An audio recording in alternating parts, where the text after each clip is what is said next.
Alright. Right. Before I forget. Ah! Controller, don't do that. Okay. Controllers Guild.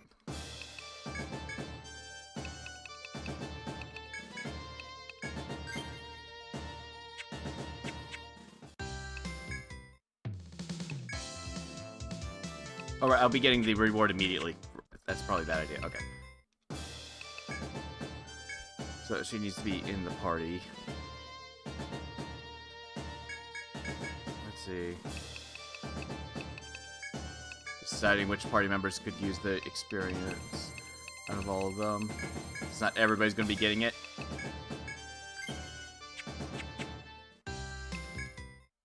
Hello. I see you, farmer. Are you to be participating in the conference? I have the time and place on this paper here. Go and meet with your fellow agriculturals. Oh, nice. Go and make some delicious vegetables for us all. The rest of you can wait here. Ah, I am welcoming you. How is the conferencing? Is your job completed? Ah, from the looks of your face, I am not needing an answer from your mouth. It is obvious from your experience was of great help. I await the new vegetables. This is your reward for a fruitful service. Or should I say, veggieful. Ha ha. Okay. Alright, get back to the actual real formate. Right. Call party. Okay. Alright, right. Rand's in the back row again. Not that that really matters that much, but...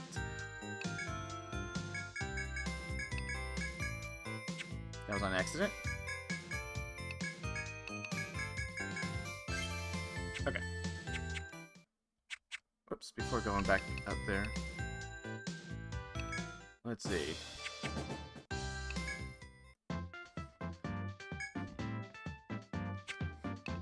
Big barter. Oh, yeah. And, oh, you have to enable it. Gotcha. Okay.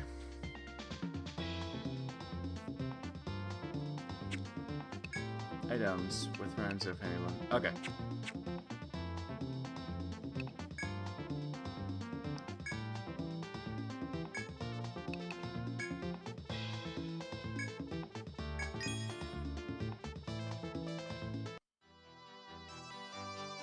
Let's see.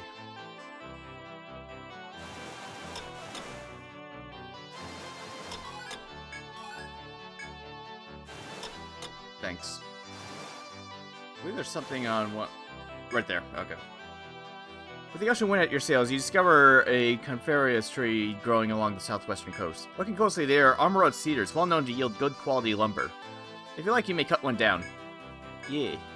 Each of you takes a saw in your hands and sets to work felling a tree. After it comes with a crash, you load into your ship and return it on your voyage.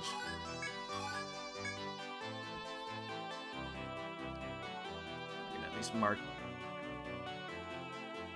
that. Seaweed's right here.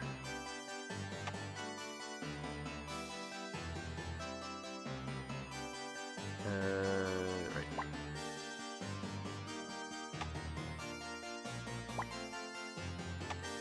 Should probably color those in just to be on the safe side, because there's a chance that I will forget to step on them later.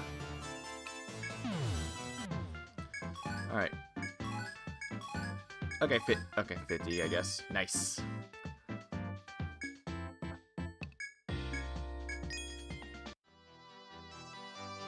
That's nice. Getting that far. Wow, getting that far and managing to avoid. That's pretty good. Okay. Fishing flag has taken effect. You've found a new school of fish. Okay. Oh, way over there that I can't reach. Fantastic. Because I need to get another food item in order to actually get all the way over there.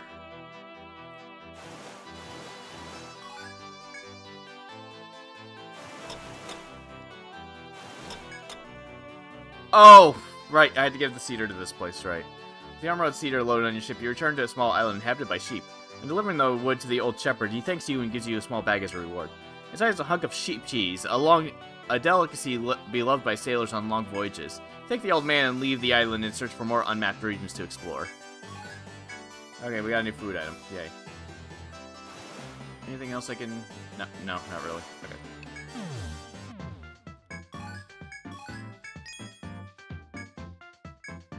Alright, now we got 16 turns.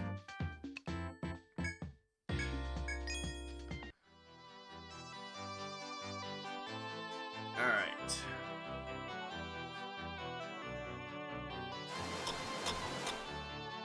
Of course.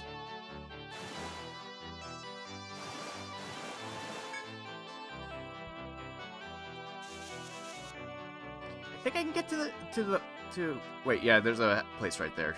I think I can get there right now.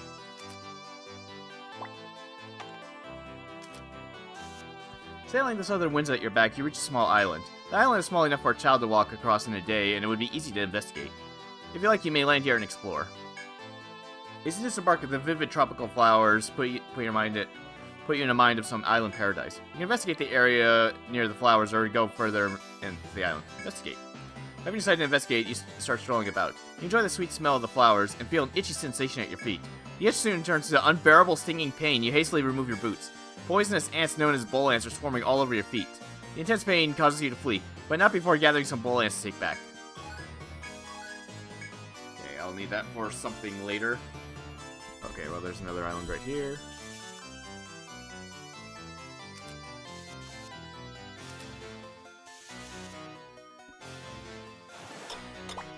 And there's nothing here. Right, okay.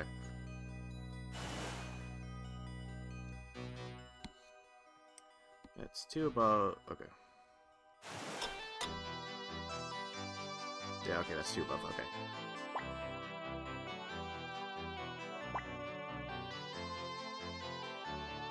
Oh, wait, it's right here? Yeah, it's right here.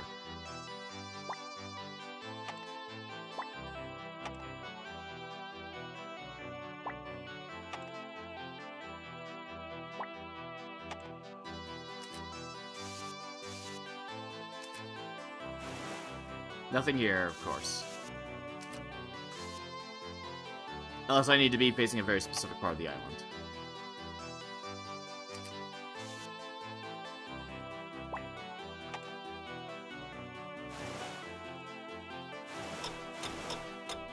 Okay, I can inspect this one.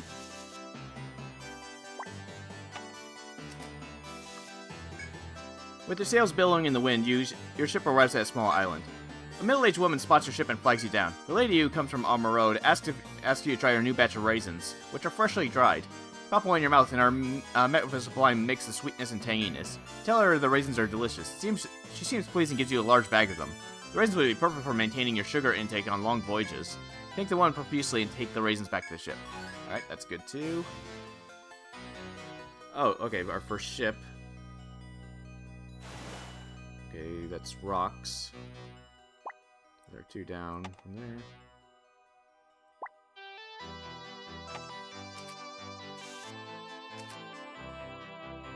I'm not going to be able to reach that island.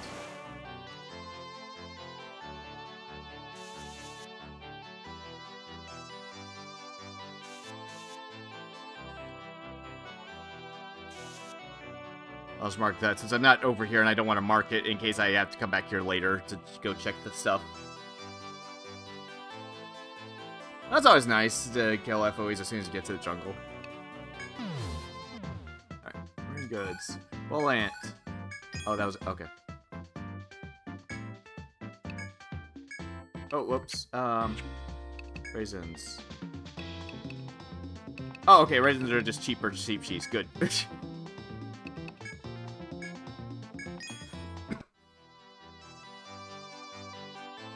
Alright. Now then.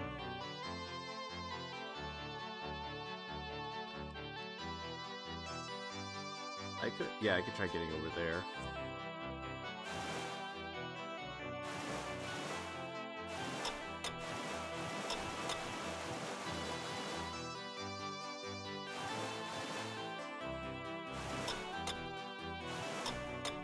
Oh, that's not gonna work in my favor.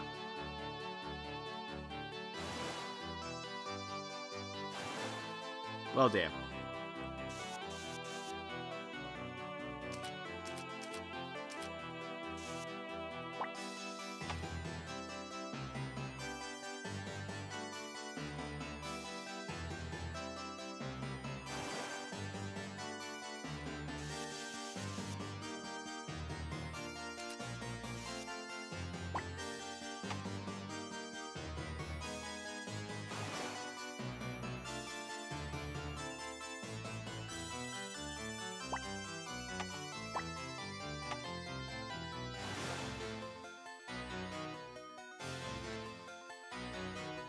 What is...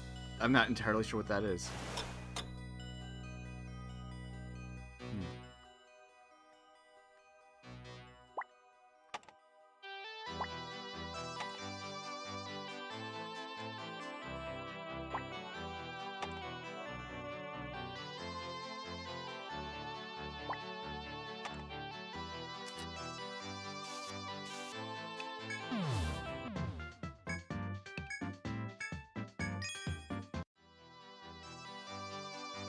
Alright, so... Can't get there from this end without the rocks. Doesn't look like I have enough steps to be able to get past that guy right there. Yet.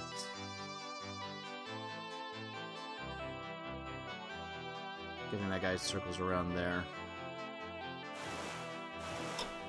Moves every 2 steps.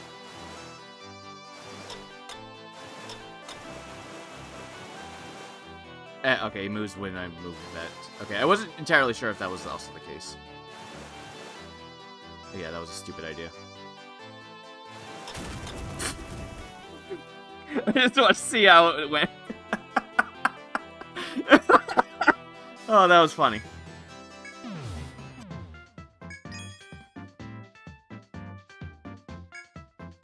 That was worth it just to see that happen.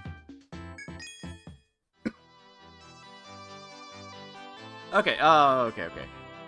I should be able to get over here now.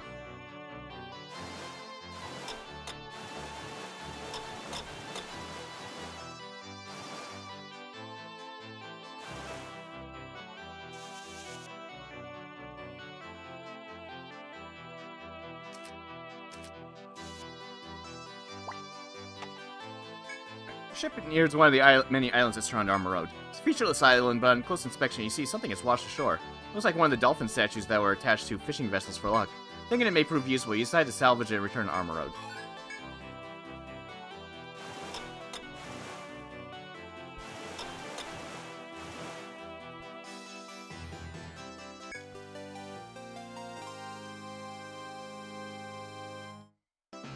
The ship finally reaches the lighthouse, feared by many to be a nest of monsters. After noting its location, which none have dared near for over 100 years, you return to Narmer Road. The day of Narmer Road's return to glory is now one step closer. Okay, just immediately teleports you out. Okay. Heard from the sailors on guard. You've done a great thing here, members of Kurohana. Paving the way to the lighthouse is the first step to restoring our city, and we have you to thank. Keep at it, and we'll see Narmer Road restored to its former glory. Or better, even. Here's your reward. It's the foremast. Great for catching the wind. Try it out on your ship. Equip the foremast. Oh, okay, that explains. Yeah. Okay, that's how I get over to the other city. That makes more sense. Okay. I got 500 intel. Also, now that you've secured a route to the lighthouse, we can take out the monster bird there. We've already had quite a few hot-blooded adventurers gathering at the port to try their luck. If you're ready, you should try lending them a hand. Oceanic quests. Can be played by connecting with other players and cooperating. If you're attempting the quest alone, you have adventurers that the game will give you. Try selecting the Oceanic quest. Clearly, yeah. Must have not been damaged that badly.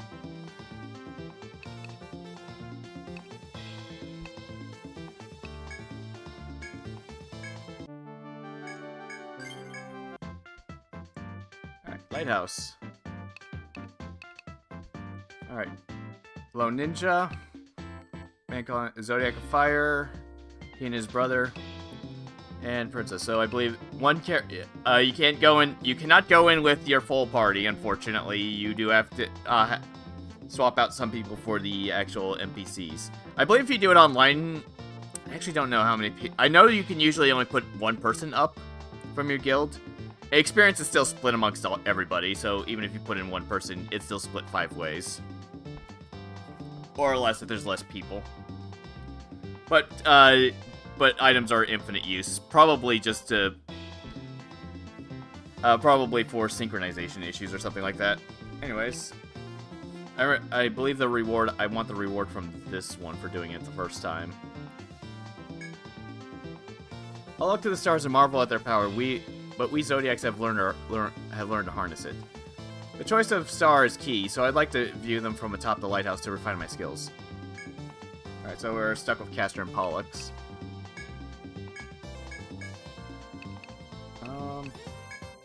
Oh, let's put Olga in there.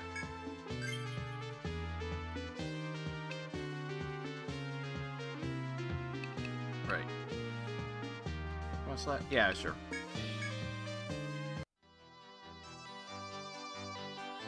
You invite the brothers who are clients into your party and travel to the Scandalia Lighthouse. As you reach the top of the ruined lighthouse, you find a giant bird monster glaring down at you. This must be why the brothers requested your protection. Now bravely take weapons in hand to challenge the nightmare beating its wings above you. Now we get this track.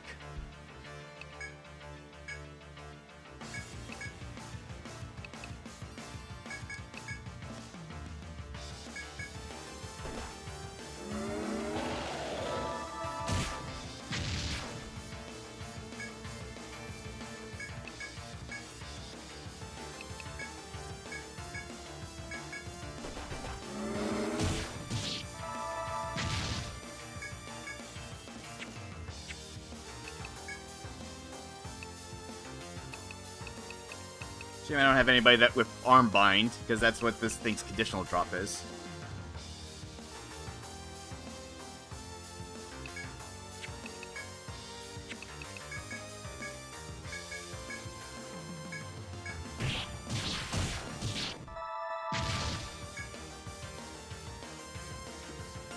Yeah, basically.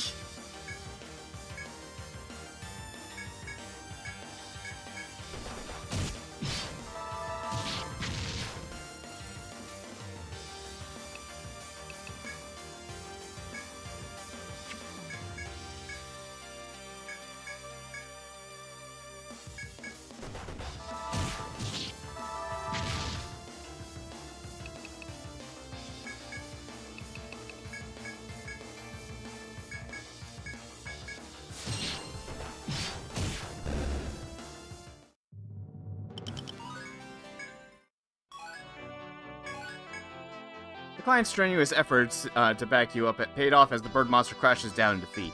Now the clients will be able to observe the heavens from here with peace of mind. They thank you and wait as you wave goodbye. You return to your ship to report back to the Ocean City. Alright, return. Then you must have defeated that monster bird. Thanks to you, the Marines can continue investigating that lighthouse without fear. If all goes well, the lighthouse will be on its way to serving its purpose soon. Well done, everyone. Oh, by the way, this was found on one of the previous investigations. I'd like you to have it. Triple script. Oh, okay, I have to do it more than once in order to get the other items. Gotcha. But that should be another limit skill. Oh, Yokin. Okay. That was just gonna be called triple script, but I guess not. Okay, yeah, 3 pierce. Okay, 3 pierce attacks at random at the turn start. Okay, I couldn't remember if it stated what type of damage it was. That's nice.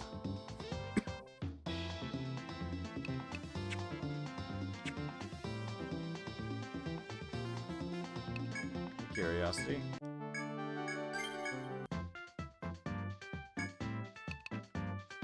Purchase trial hat. Town is a kingdom, part of the north. Our king is grand, our general is bright, and our citizens noble. However, by royal tradition, I must hunt a fierce monster to display my strength. Will you help me? Who do we got? Princess Victoria. Oh, you can't even... Okay, I was wondering if you could actually see what their abilities were or anything. Knight. Warrior. Okay, it doesn't even say... Okay, he's a gladiator. He's probably... something... Probably a hoplite.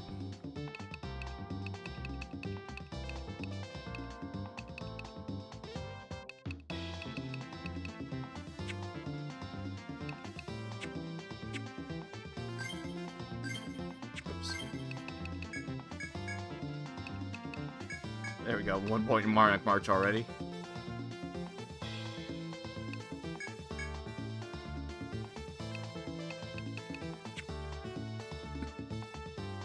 See.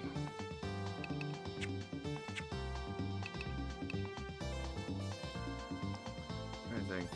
No, I don't have any. Now I think about it, I don't actually have any characters that do arm binds right now, so whatever. Actually, I can go unlock some of the other ones. Foremast.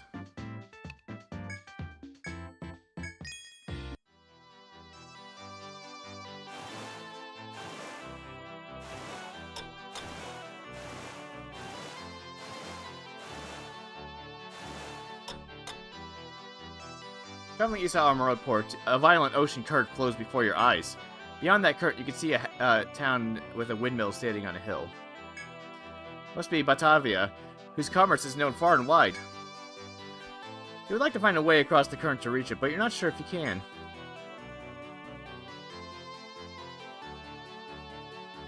Crap, did I mess up already?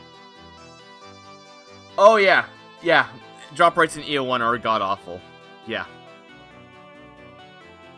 I'm just gonna go... I'm gonna end up going 2 steps if I go this way. Still got 12 turns, I guess.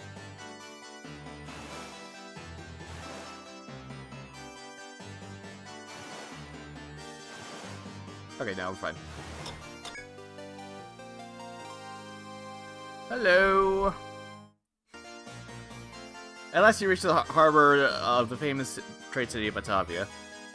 You overcame freak currents and eddies, as well as dastardly pirates to reach this place. You note the route to Batavia on your chart and decide to return to Armor and report. The day of Armor's return to glory is now one step closer. Great job reaching the trade city of Batavia, members of Kurahana. I received a report from a marine on guard. Must have been tough navigating those severe currents. Your achievements are a beacon of hope for all Armor Road. This isn't much, but I'd like you to have it. Sauerkraut. Okay. It's called sauerkraut, salted cabbage invented by a Batavian merchant. It's extremely useful for food for voyages, so just don't snack on it. Okay. How much does that increase it? 20 turns, gotcha.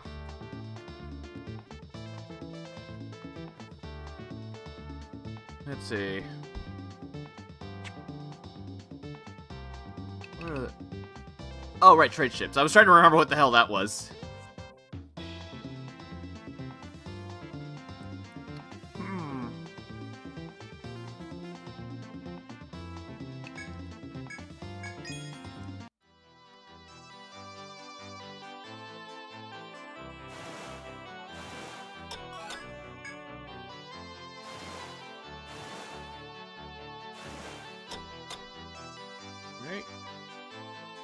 What's down here?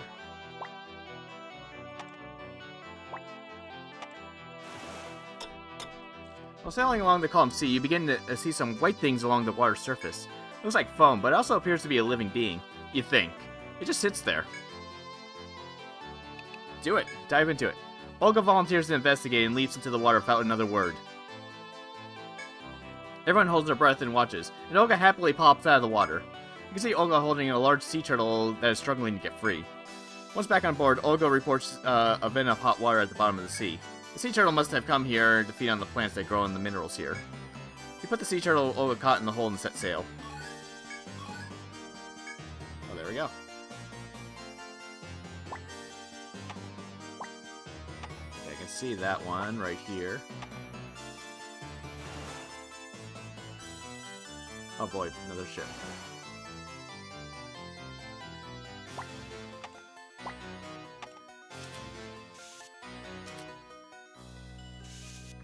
That's not what I meant to do.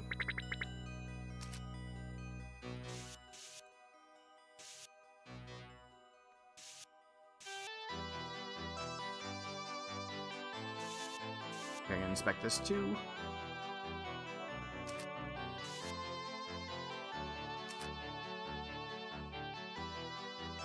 Rock. Alright. You listen to the waves as you approach Tortuga Island, known as Skull Island. There are holes dug into the rock, obviously created by the hand of man. There seems to be some kind of ore left for you to mine, but it's possible nothing remains. You're free to attempt to mine the cliff before you if you wish. Yeah. After several hours of labor, you stop as your pickaxe strikes something in the rock. Inspect the area you're digging at to see a spot with a metallic flint. You chip away at the stone to find a layer of iron ore. Start the iron ore you mined onto the ship and set sail for this area. Hello!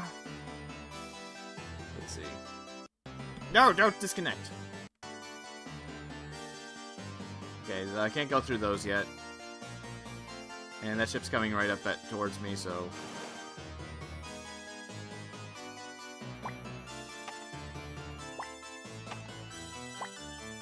Continuing on your voyage, you notice the ocean ahead of you is glowing bluish-white light.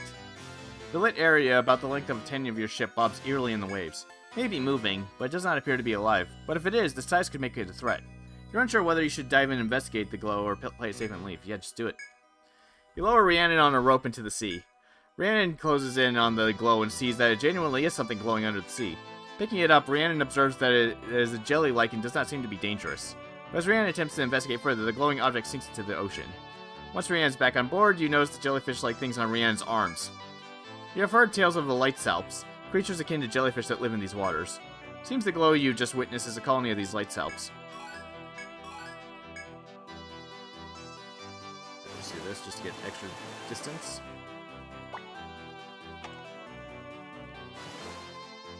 Of course.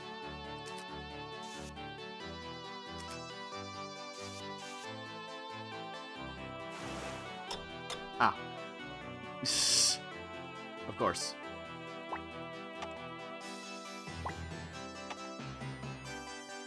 Yeah, okay, I can see that, like that, like that.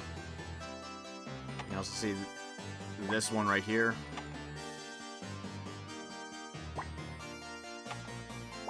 It really wants me to go inside this whirlpool. Oh. Mountain.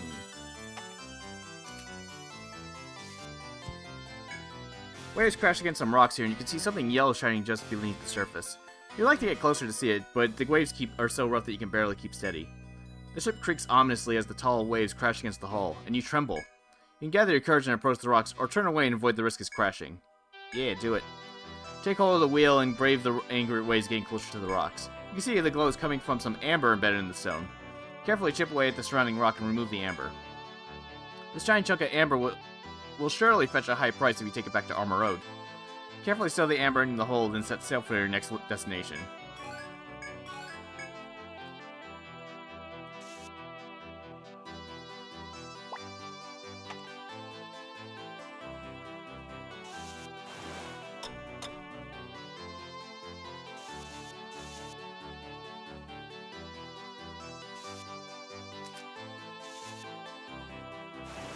Oh. Whirlpool. And you also see those arrows right there. Somehow managing to go beyond the violent ocean currents and pirate ship, you reach an odd stone. What is that strange boulder that seems so incongruous with its surroundings? You seriously consider taking time out to investigate it. Well, I can't get far enough to get to it, it looks like. Rocks, there we are.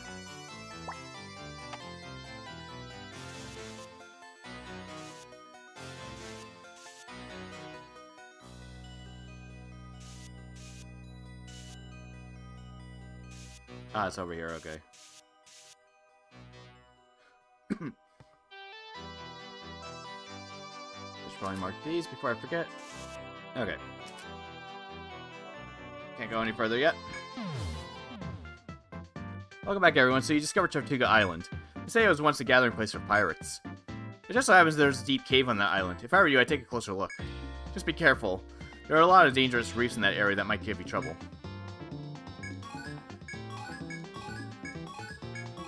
Nice.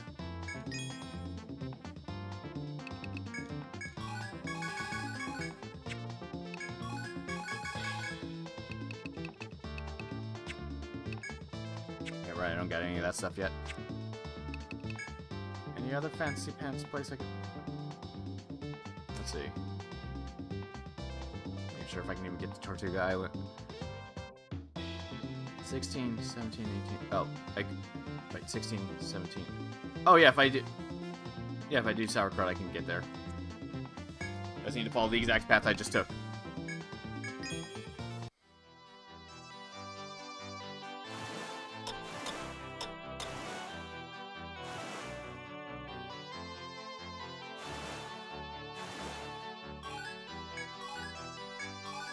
Ooh, okay, new fish.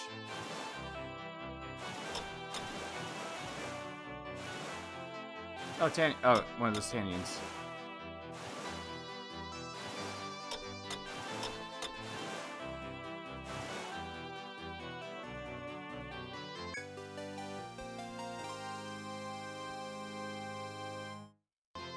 You have reached the island with a strange boulder. Looking at the boulder from this angle, you can tell that it's an unnatural glow inside. You'd like to explore further, but it's dangerous to jump into unknown when low on food. You decide to settle for charting the route here and return to Armor to report.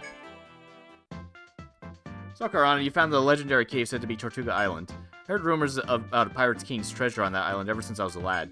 I thought they were just stories, but now that you found the cave, maybe there's more to it than that.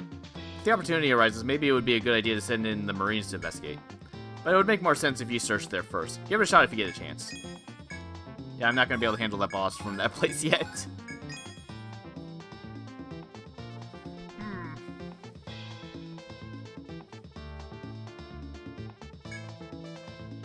Any other places I can go visit? I'm thinking about it.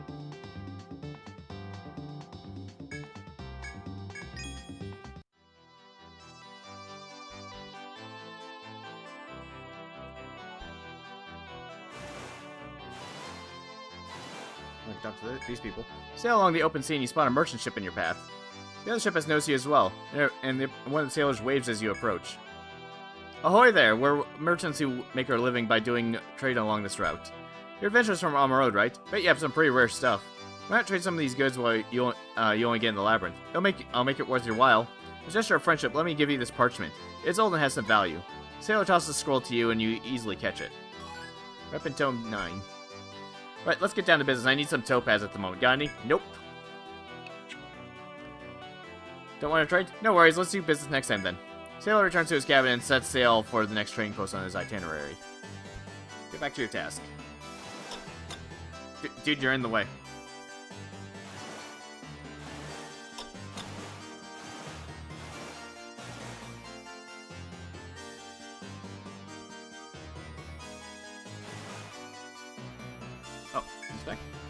Sailing with the southern seas at your back, you reach a small island. Island small enough for a child. Oh, yeah, okay. Disembark. Tropical flowers. Investigate the area. Yeah. Swelling about. You quickly recall the bull ant fiasco and reconsider. Oh, okay. Yeah, okay. I was checking to see if I could click on it or not. The sea is thick with seaweed, which you entangle as your ship and prevent it from proceeding.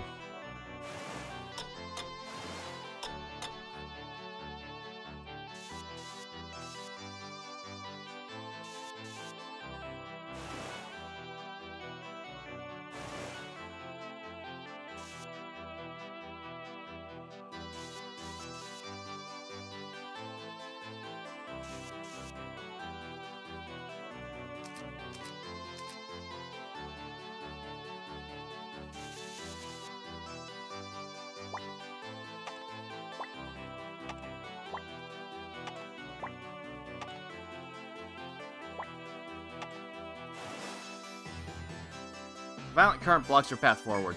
Squinting, you can see many ships moored at the harbor beyond the current. That must be Ayutthaya, a well-known commercial port. Try to find a way there if you like, or you can explore more easily accessible regions. Okay.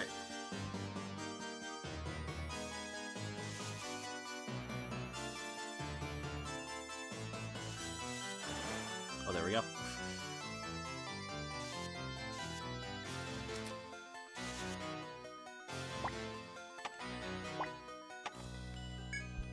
While sailing in search of unknown lands, you come across a rather large island. You can see orange-haired monkeys looking toward your ship in an animal fashion. If you want to get closer to the monkeys, you can disembark and approach them. Yeah. When you disembark, the monkeys don't run away. In fact, they run toward you. Monkeys have white faces with flat noses. Looking at them makes you smile. Spend a while playing with the monkeys and return to your ship. Once you're aboard the ship, you are stunned at what you see. Other monkeys have snuck aboard and raided your food storage while you were on shore. Regarding that you left the ship on guard, you return to the voyage with what little remains. Oh, bite -3. Well, okay, I was done anyway, so.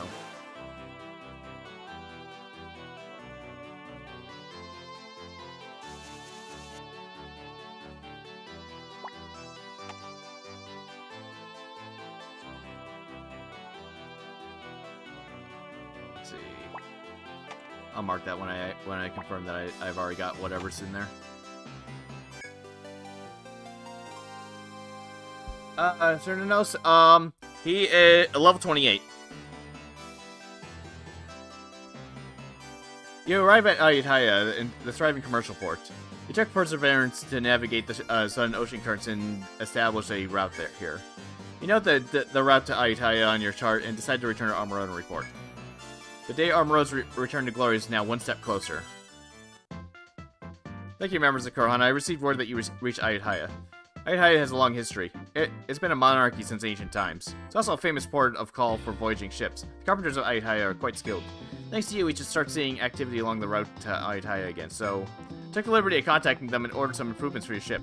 Don't worry about it, it's just my way of saying thanks.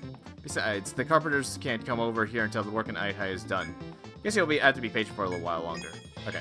Yeah, I believe you have to progress through a certain amount of strata's before you get that. And I think that's an upgrade that I need in order to even get to any islands beyond where I'm already at. Right, I think that's like one of the upgrades. It's either the seaweed or the rock one. It's basically the way the game preventing you from actually progressing through the whole thing until you are at a certain point in the game.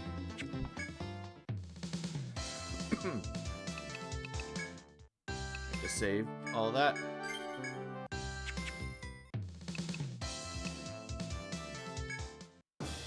Actually, well, I'm thinking... Oh, Tanian hunting. Okay, so I have access to that now. Please catch a Tanian. Okay, I can do that. Oh, it should be in the same spot now that I think about it, so I could probably do that right now. Can I accept this request? It was put there by the city's fishing committee. Sounds straightforward. Go out on a voyage and catch a Tanian. Simple, yes? The committee wants the Tanian to be from local water, so catch one near Armor Road. That is all you are having to do. The deep blue sea calls you. Do not keep her waiting. Or am I being all excitable about this? Get out here so I can calm down. Alright, I guess we're back to the boat. Oh, okay, it's right there. That's easy enough. I'm gonna turn off the... Where's that? Rare fish plus. Okay. Let's remove. I don't want to go too far and actually have it disappear. There we go. See a shadow of Tanian below the waves. Launch a spear. You move to Tanian, its movements are becoming noticeably slower. Tanian is yours. Okay, that was easy. Well, I guess that was a tutorial one, I suppose. Successfully caught a Tanian, as requested by the Armor Road Fishing Committee. All you need now is to return to the city and report back to the bar.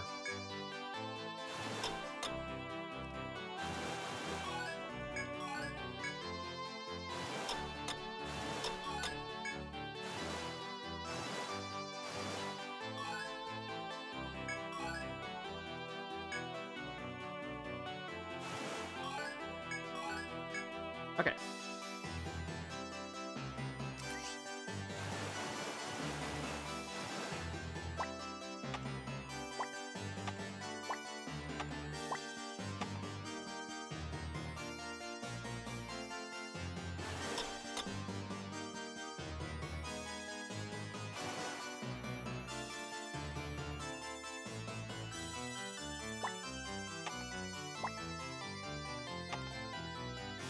Okay, I see.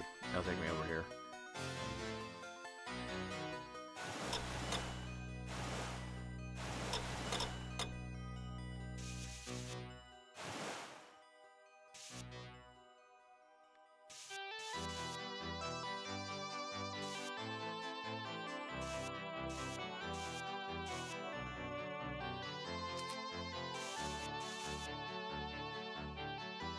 Alright, let's see. There's a tree over here. Unless that's part of that. I actually can't tell. That's here. Flowers here and here. There's also a whirlpool right here. See some currents going that way. As you sail listening to the gulls overhead, you eventually encounter an unknown island. On it you see several well-populated villages. Apparently the island has been colonized. When you disembark, a tall old man claims to be a weaver by trade greets you. He tells you that he made too many fishing flags to ship to Armor Road and offers you one. You try to compensate him, but he stubbornly refuses. When you ask why, he is happy to see it used by a youth unfamiliar with his culture. You promise him that you'll treasure the gift and take it back to your ship and hoist it. Large flag.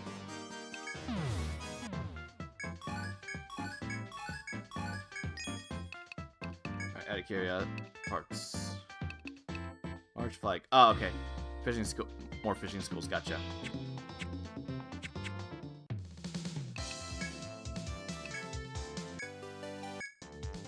Welcome back, it's good seeing you once more.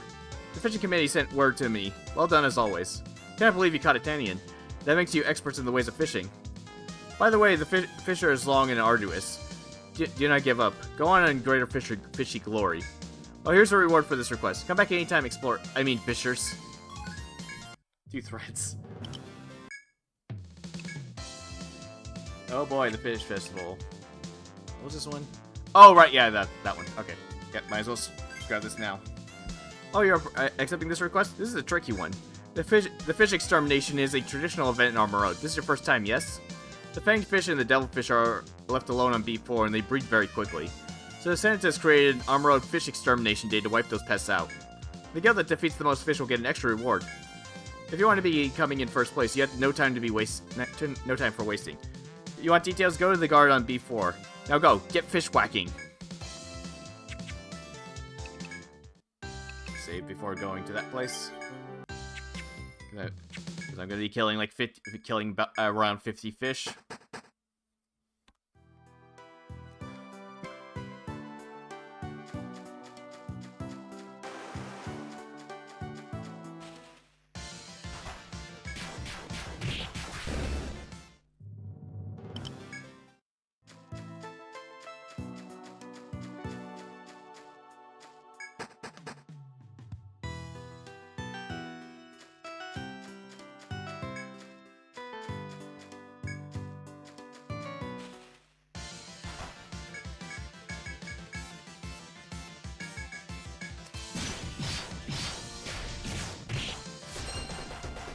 That doesn't do anywhere near as much damage as those Variant did.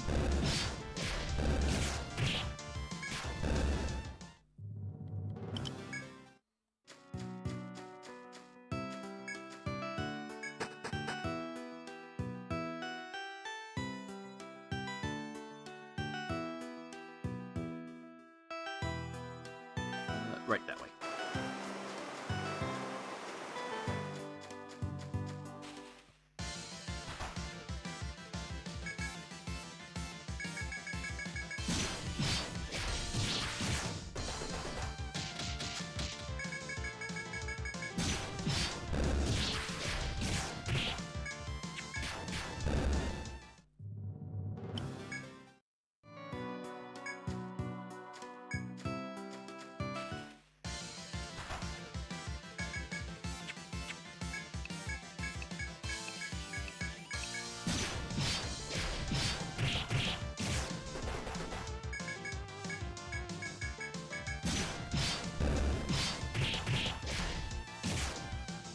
Damn it.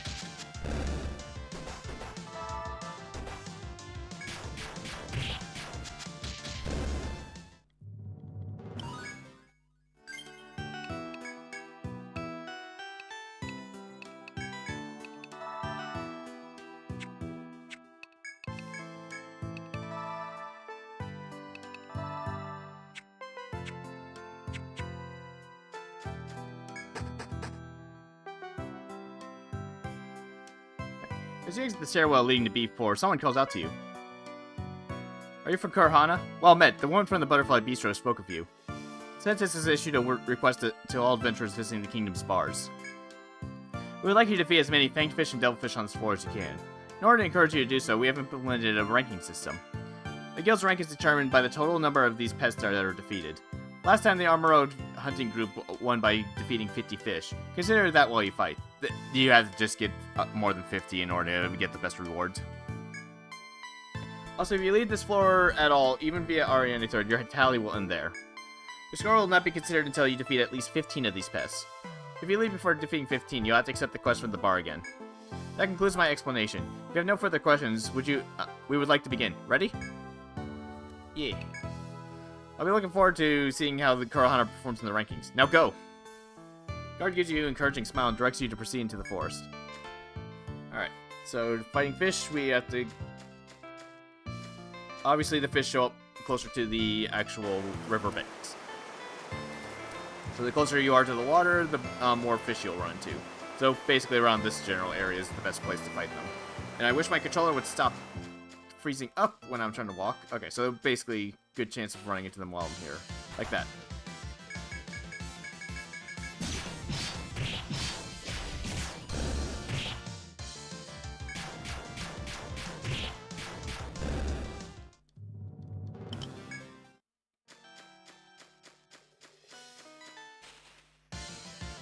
Oh, great.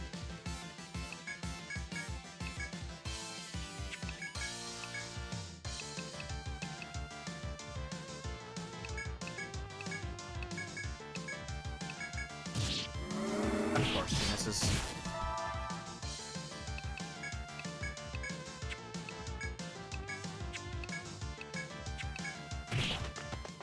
Better just to run away from that one.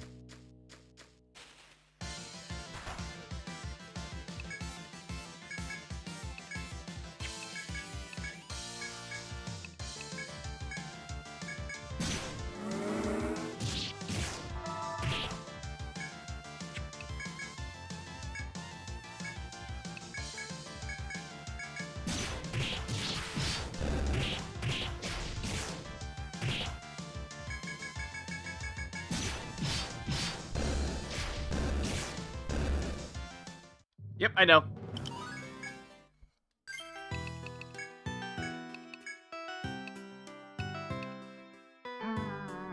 Alright, I was going for... Okay, now she has that. Let's see. Use heavy shot for right now.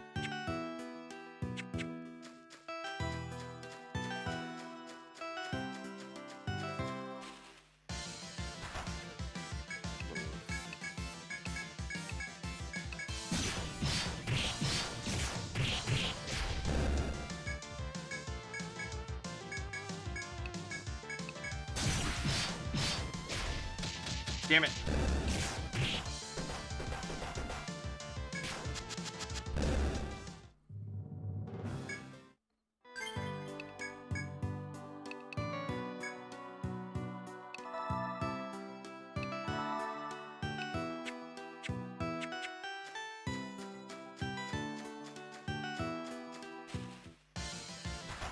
Can I not deal with these snakes?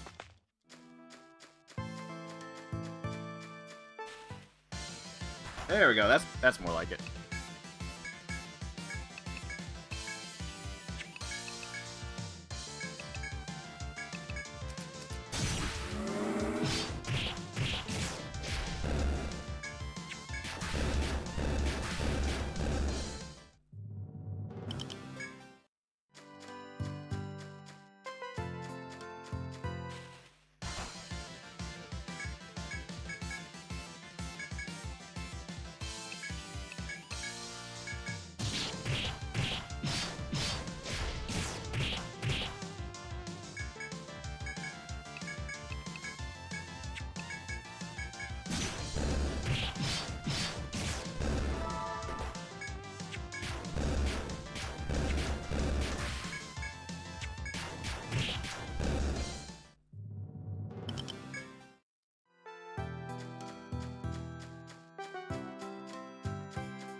Damn it!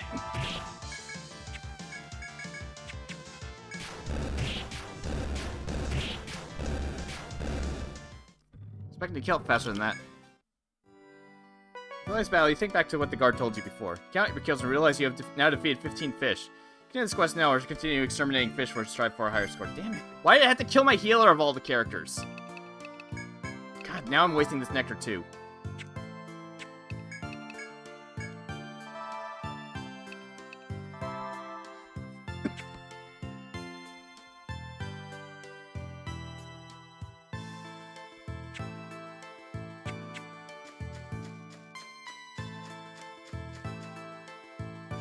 Controller, please stop doing that.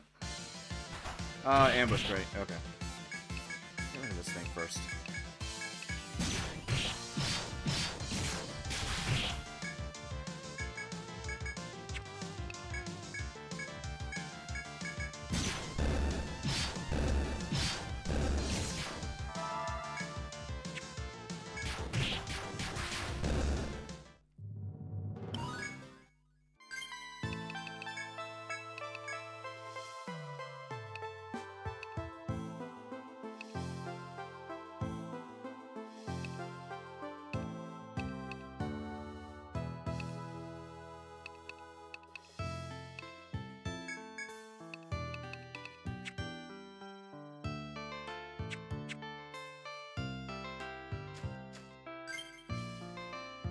don't remember actually having that many issues with this quest, to be honest.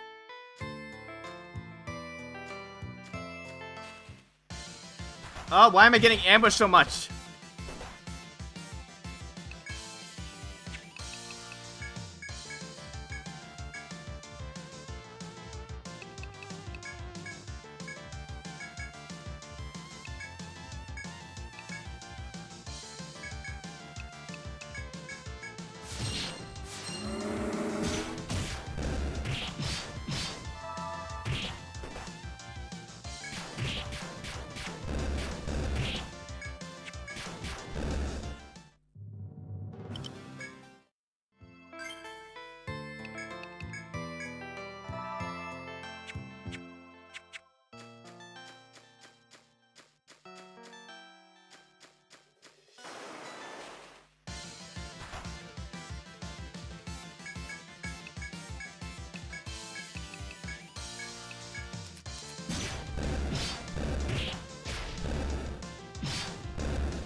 Better.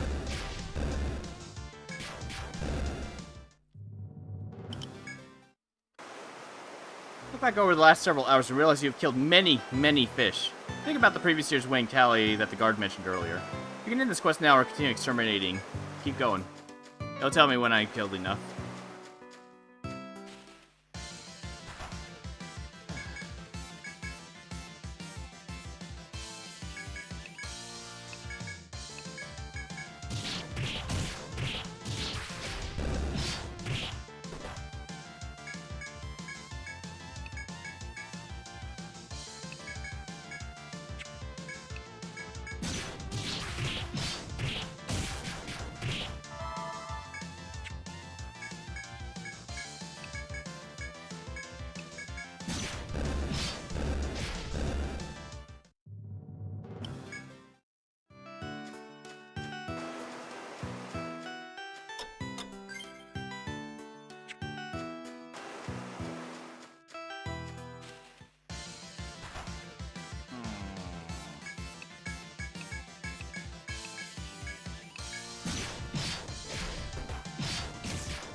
Oh, thanks a lot, game. Thanks a fucking lot. Of all the characters this port to target.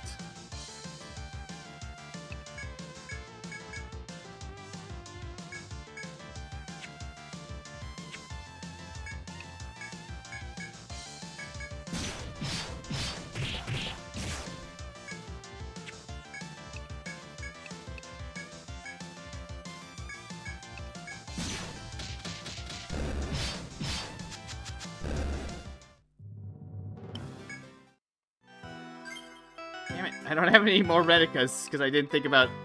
I forgot to buy nectars. Shit.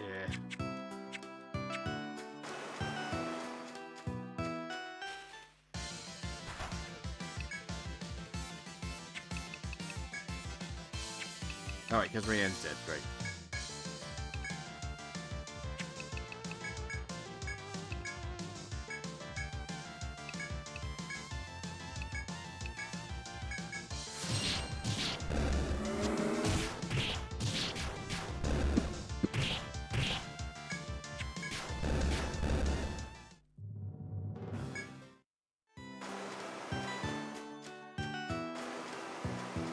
Damn it, I want the max reward for this quest. It's a good reward.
I have no idea. I wish I was keeping track of how many I've killed so far.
I should give it one more turn.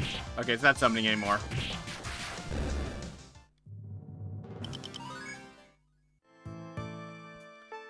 As yet another fish falls, you realize you cannot remember how many you've killed.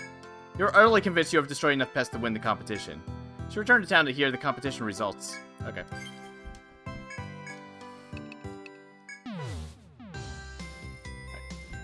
Is everyone here? We'll now announce the results of the fish extermination competition. Number 3, Royal Guards, 40 fish. Number 2, Armored Hunting Group, 50 fish. Number 1, Kurohana, 65. That concludes the ranking announcement. The census thanks you for your hard work. Winning guilds report to the bar you accepted the quest at for your rewards. Dismissed.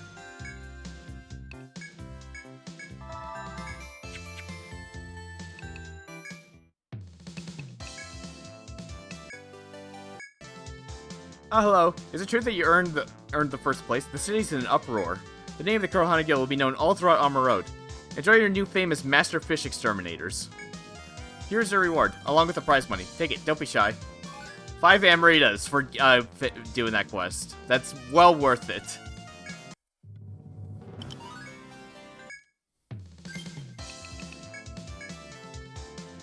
Alright. Another point in Monarch March.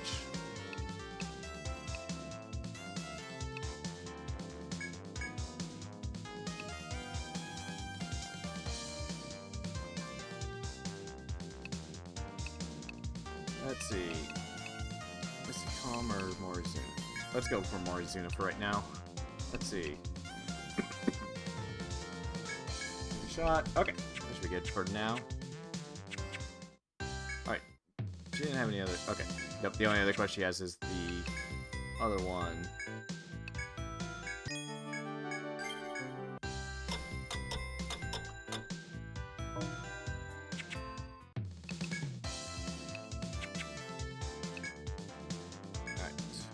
Items.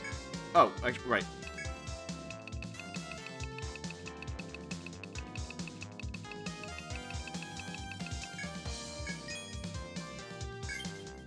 You can. I don't think it's a very viable strategy. I mean, people have used it plenty of times, but I think the Amritas are common enough. By the time you can actually do that strategy, you can actually start buying Amritas, so it's not a problem. But yes, you can do that. Weapons, okay. Okay, oh. Ooh. Confusion, you say? Panic.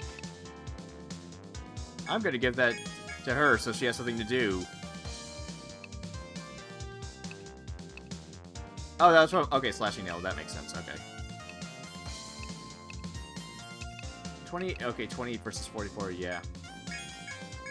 Get more weapon damage. Doesn't really matter too much for her. So I think that's fine. 20 versus 30. Okay, 32 is definitely enough of the difference. And... Right, full gun. 30 versus 40. She loses the 2 hit. Which her accuracy is pretty garbo to begin with, but I think I can, yeah. I don't have hit forges yet, so... Now then. forges do I have right now, anyways? Attack, vitality, poison, lightning. Okay. Oh, and lake binds. Gotcha.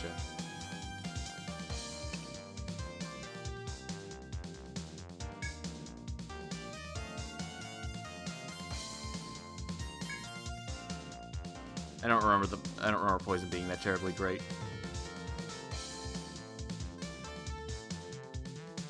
Yes, I've killed it once already.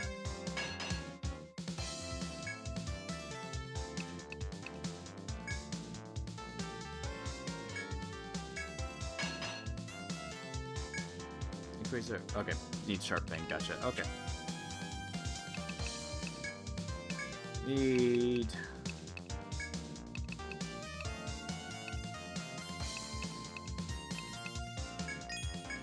Oh, right, because you have to restock them. That's right. This should be fine for now. Oh, armor, right. Armor's kind of important. Well, that... Okay. I was about to say, armor's not really that important because armor's garbage in this game.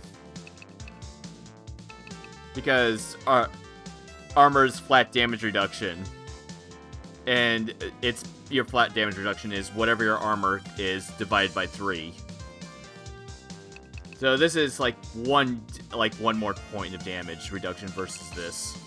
So that's not even going to really help all that much. Granted, some damage reduction is better than none, but still, you mostly just want the stats that are on these things more so than anything else, or accessories. Accessories are always nice. Let's see. Oh right, she has an empty armor slot, so I can take advantage of that one thing. Rika, on the other hand, doesn't have anything.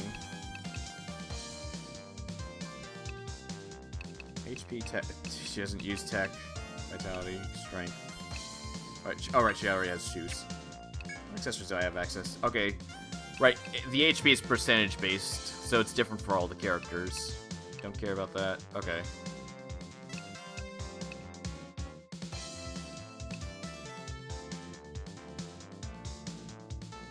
You know what? I'll give her that.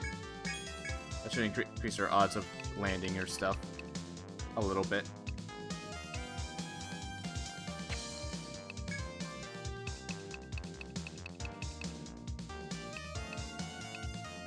She has bark gloves, which... yeah, that's 2 more points of damage. And she also gets some... She also gets 6 HP off of that. You know what? Why not? 6 HP is better defensive-wise than anything else that she has access to. Julia doesn't give a shit, but whatever. Yeah, she'll get 5 HP off of that. I mean, she's frontline, so always helpful. Alright, Olga still has... I forgot, she still has this summer tweed, doesn't she? She can't equip that. Probably important to just upgrade that at the very minimum.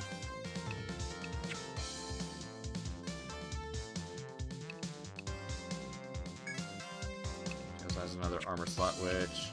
I wish I had more... I had something that had hit on it, that would be nice. Generally does affect hit, so why not? Let's make her slightly faster.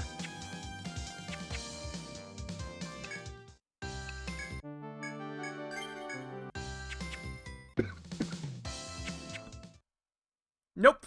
EO2, EO1 is just flat damage reduction. 2, it's multiplicative. So armor in 2 is actually really good. 3 is when they started dividing it by 3. 4 practically uses all the same systems that 3 did, with just some minor differences. Untold is even worse than 3, where it's... I went by the rule of thumb that it was 3, but it's probably closer to 4 or 5 because of how the math in that game works. Untold 2 is also the same as Untold, and 5 Index is actually fixed armor, so it's worth a damn.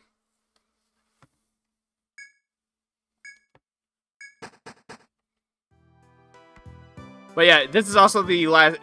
But yeah, you're better off stacking accessories if you actually want good armor. A good defensive stats in this game. And this is also the last game in the series where you can equip multiple accessory slots because of just how damn good they are. Nah, remasters are just... They want to keep the experience as close to the original as possible. Which I can understand.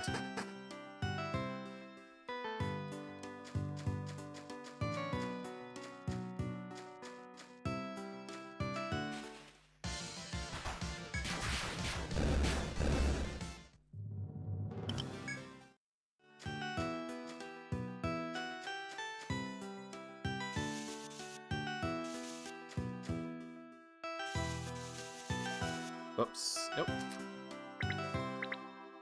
Like that. Alright, chest, yes. Coupon! Marking that.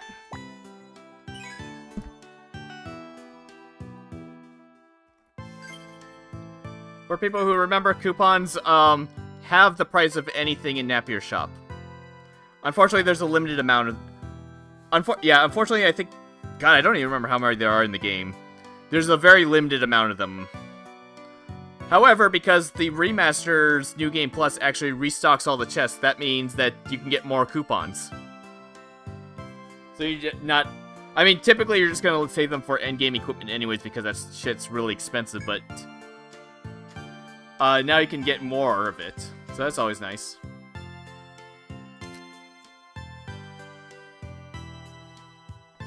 Yeah, FF6's math is just really bad. I remember looking at FF6's math at one point. 6 is just a really janky game in general because of how much stuff actually works and how much stuff doesn't. Let's not deal with that.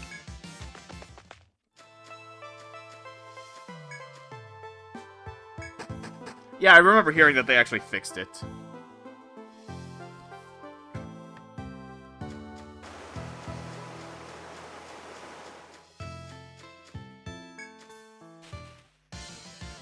Oh no, I don't like that party. Especially with three of those poison guys.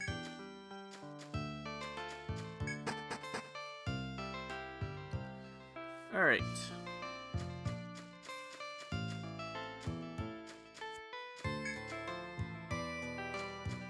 Oh yeah, I could've just used this spot too, I guess.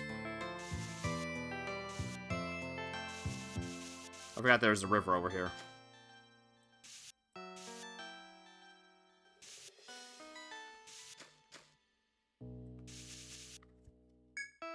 As you walk by the water, you see a still thrashing fish falling on the ground. Reflexively, you turn toward the source of the befuddlement and see a bear catching fish.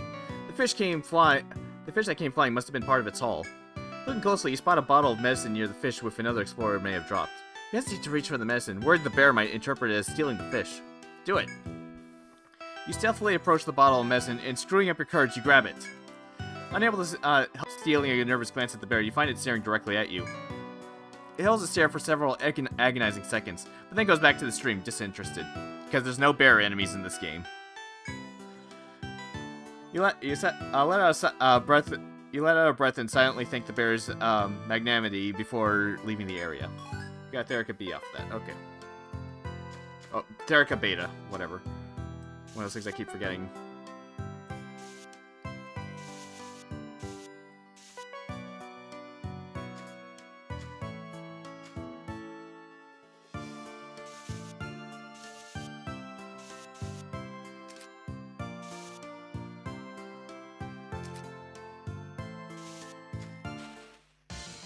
Crab!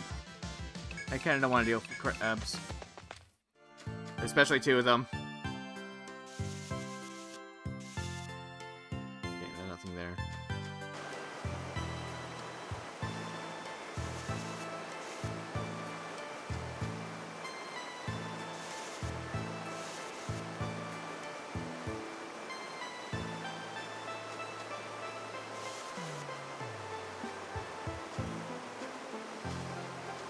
Just making sure there's not... Okay.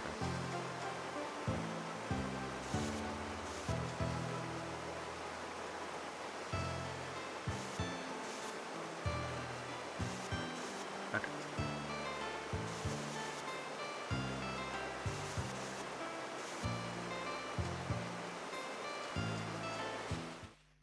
I ran right into that. I noticed it at the last second. Oh well.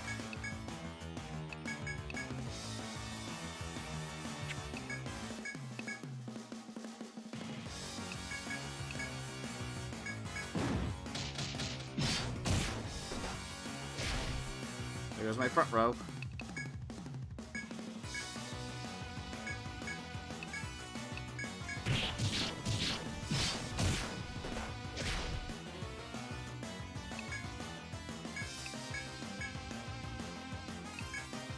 Try binding its legs, actually.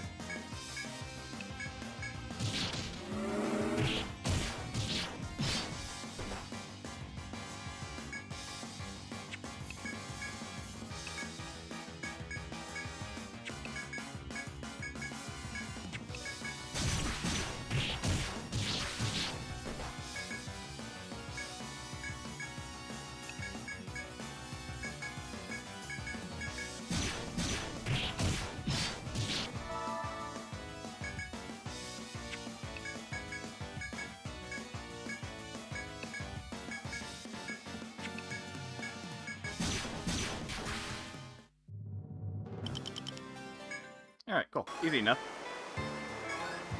The FOEs in this game are not really that scary compared to other games.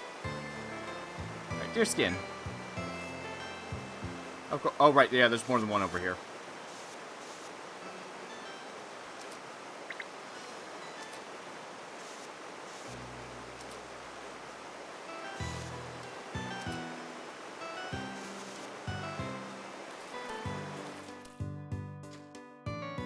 That one circling around there, gotcha.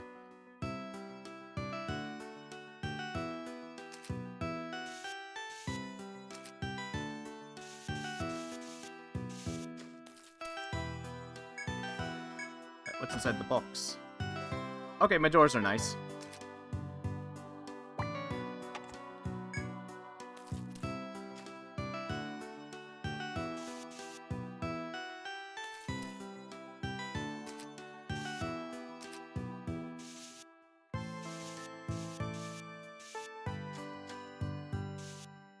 This way leads to the boss. This way leads to treasure, probably. Okay, right. Okay, yeah, they kind of curves around going that way. Which I could technically mark, just so I can keep track of that. So if I like where to start, what's that one? Yeah. So like if I were to start, so yeah, it goes down that way. Okay. I can just go like that. There, now I can keep track of where they go.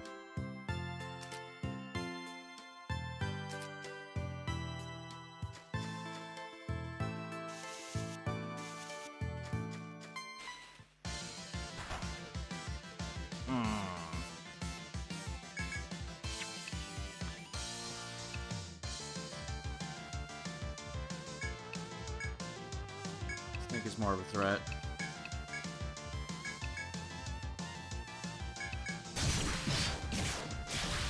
Oh, I'm doing actual damage to it. Nice. How nice.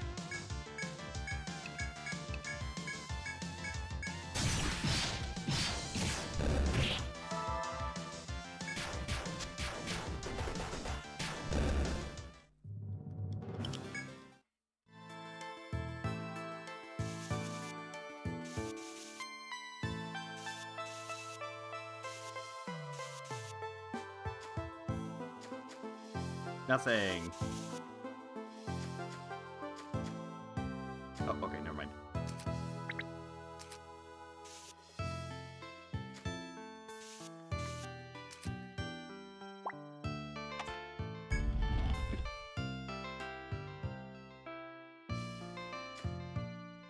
Drawing where the water is, yeah.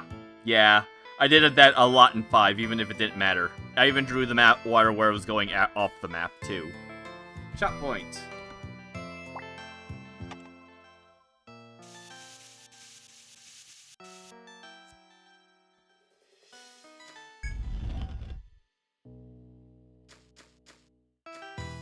Makes me sad that I can't mark where the water is, that there's no good colors for water considering how the step tiles are blue. It bothers me.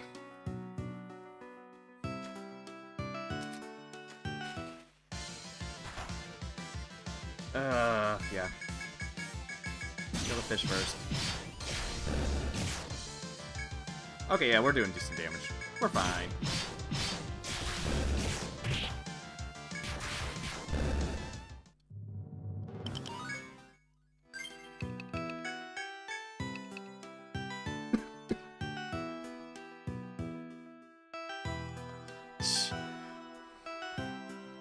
Alright, Rain, huh. Does she have anything in the right, squares tab. Using her HPTP. I don't really care about those. Unfortunately, her melee attacks suck. Even if I build it for melee, her melee attacks are just gonna suck anyways. She really doesn't have anything I care about. I mean, her healing's fine. And she's probably gonna get booted out of the party once I get the second stratum anyways, until I can subclass her in the third stratum when she becomes a better healer than Juliana is at the moment.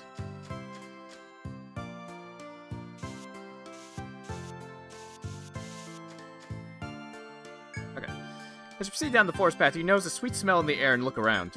You spy a large beehive in a nearby tree with the beautiful translucent bees all around it. You recall the Gorman in the city requested a certain type of bee's nest. There's no mistake, this must be the amber bee nest. Try to think back on what Missy told you about collecting the beehive. So first we gotta smoke the nest. Decided to start a small fire at the base of the tree to smoke the nest out. After gathering some dry twigs from nearby and setting them alight, a choking smoke arises. The bees fall out of the air, stunned. It seems that this was the correct first step. Then we climb the tree. Juliana finds a convenient toehold and begins climbing the tree. Thanks to smoke from earlier, the beehive seems to be empty. Juliana climbs up the tree with no problems. Juliana safely made it to the nest. This will be the last step. Think about what to do. Cut the nest off the branch. Juliana holds the hive tightly before cutting at the base of the nest. It's difficult to cut, but after enough work, the nest is eventually cut free. Juliana comfortably puts the nest in a bag before returning to the others on the ground. Now for the requested item. Take it back to the bar and fulfill the quest.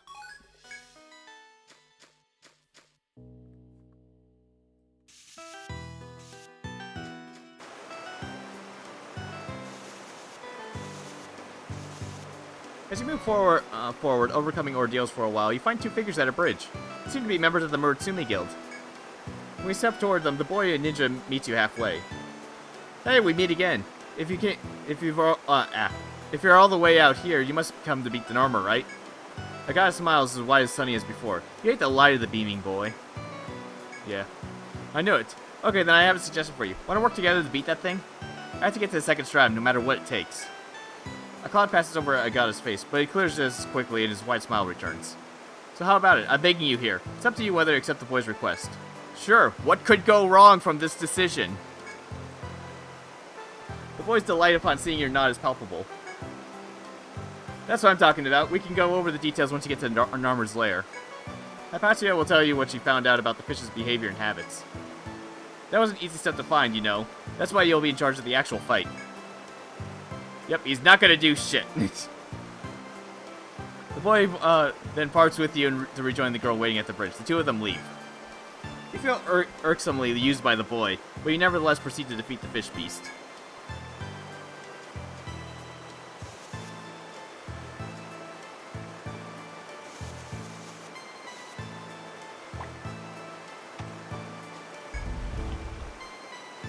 Alright, camping spot. There it is. Right, there's a shortcut here.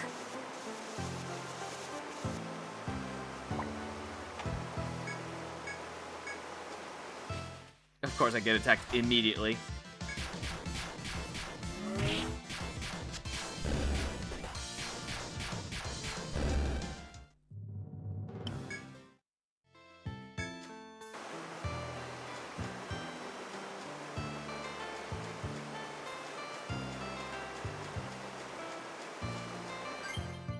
How's everybody's... Okay, everybody's HP's fine. Okay.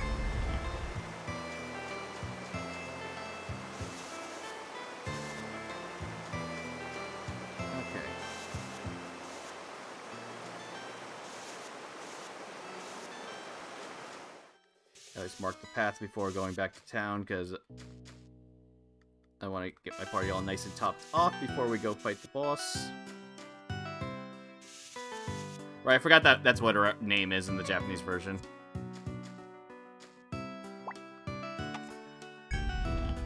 Not the first time that the names get changed for seemingly no reason. Like how Sakia in the first game is called Valerie.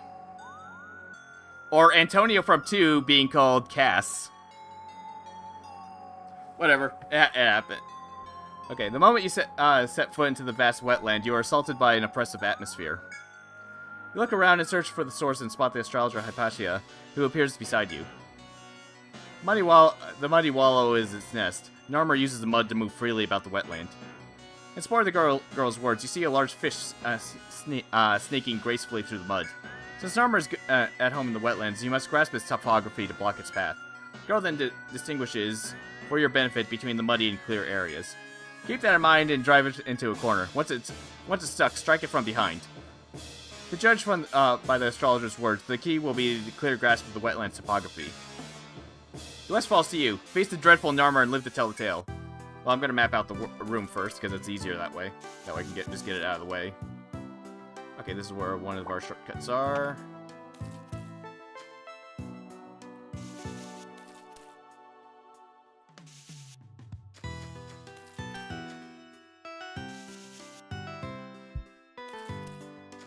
Alright, there's the other one.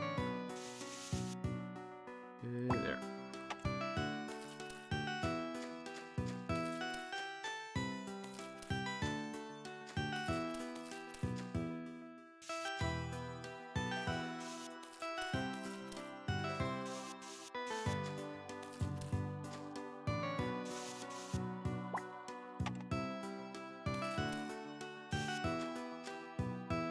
The door to the next stratum. Sentinel has sent you here to subjugate the Narmer. You must you mustn't stray from your goal.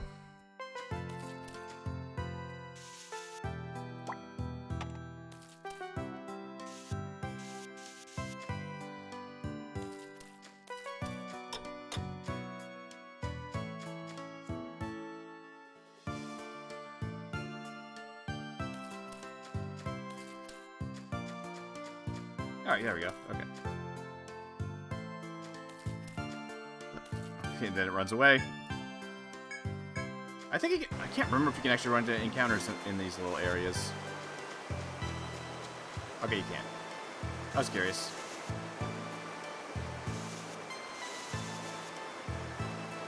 Wait, no, there was like... Ah! No!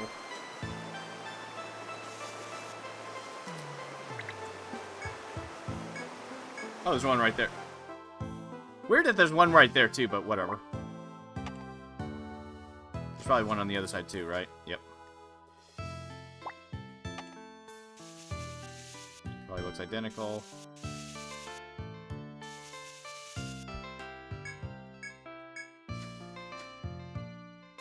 Or not. This is what I get for assuming. Weird that this side is different.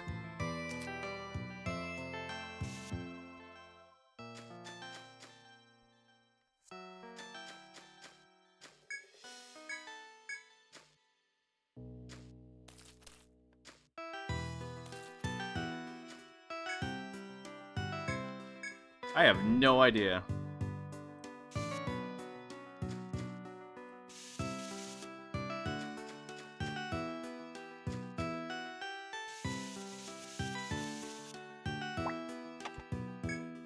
What's in the box?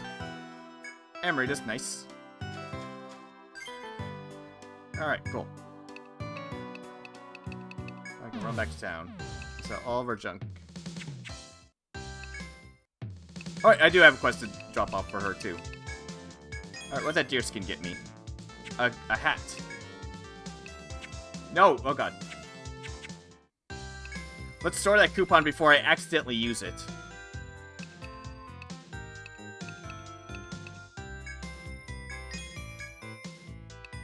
I'll store this for formaldehyde too, for what it's worth. As there's nothing that's worth using that thing. Considering how you can't get those things freely until post-game, there's not really much to use on it this early. Unless I'm doing multiplayer stuff.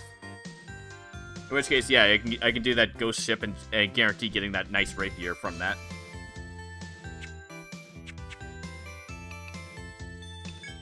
Okay. Anyways, it was, oh, 15 to... Okay, that's just 5... Yeah, that's just 5 damage reduction. Whatever. I mean, it's not bad, but... Come here. What's our other armor doing right now? Tail gloves. That's some HP plus... That's 3 points of damage reduction, and I think 5 HP. Yeah, that's better. Yeah, I forgot. Yeah, that gave her 5 HP because the percentage based is 5 HP, so this is just straight up better. Because HP is just better than damage reduction. This would be the equivalent of, like, yeah, higher, whatever. I'm not in the mood to think right now. Alright, I got, like, 2 or 3 tents right now. I got plenty of nectars. This boss does use blind. But Rhiannon can also cure blind. You know, I'd get at least 2 more. Just to be on the safe side. Save a couple medicas. Just to be safe on my healing and all that fun stuff. Boss is weak to lightning. So I could use shock oil on, like, Rika or something. If I really wanted to. Because my only source of lightning is Olga, and she's going to be busy doing other things during the fight. I think for the most part this should be fine. I mean, it's not like Narmer's actually that hard. Go in the evening, that way I don't have to deal with the birds wrecking my shit while I'm trying to walk back.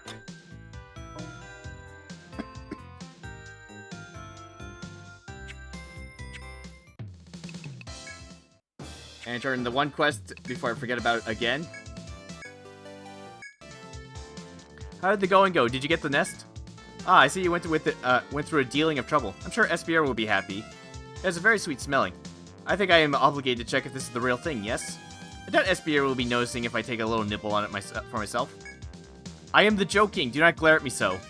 I could never tamper with my merchandise. My reputation would be ruined. Here's the reward for you. Hurry and take it.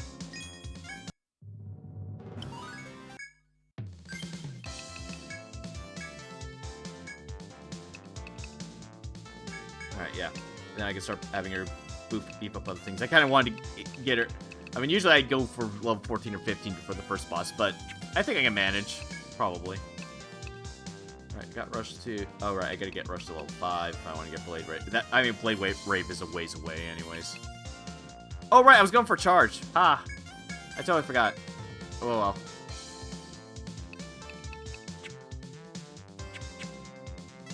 Whatever.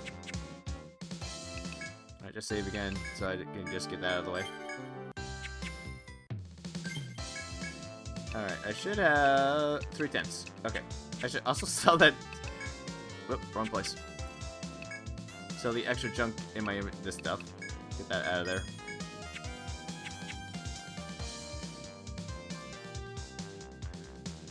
From what I understand, Mitzi just has a weird accent.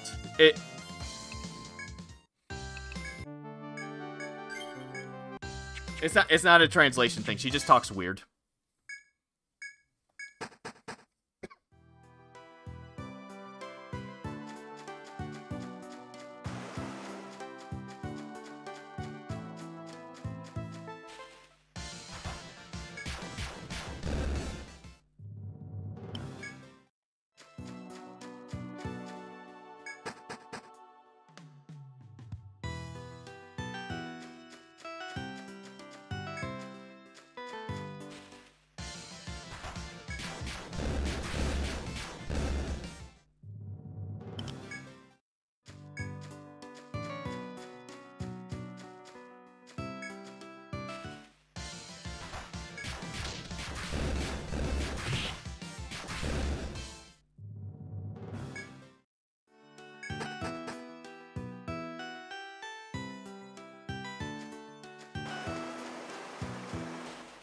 Of course, one appears right down there. In an FOE room, of all places. Curse you! I don't think I will be able to catch it. I could try.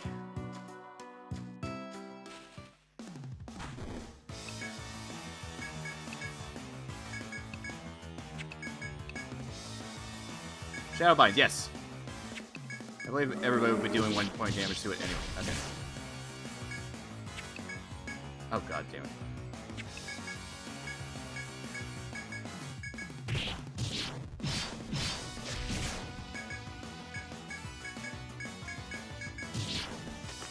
Curse you! It's right over there now.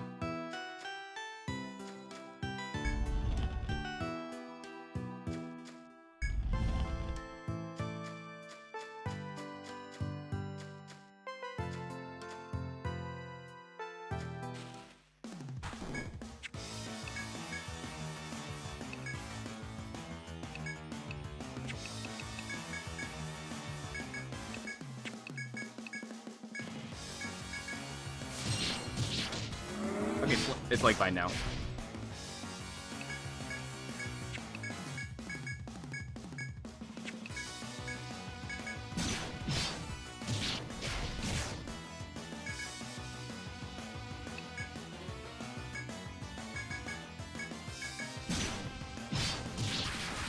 Yay!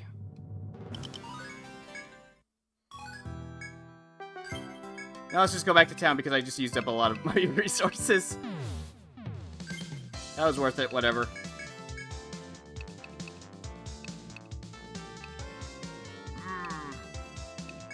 Actually, reduce the cost of Izuna at least by 1.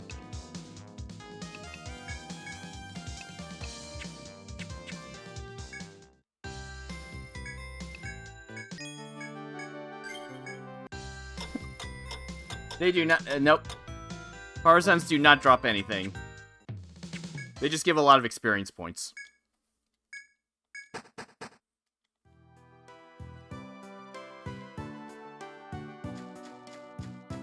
There, now I got the thing registered now too. Because my picnic party tried doing it, but they had basic equipment and couldn't kill it. Plus, they were all farmers anyway, so it didn't help. Same with me grinding the other guild members so I could try to get them ready. Well, they're not high enough level for the second strat. They're all level 9.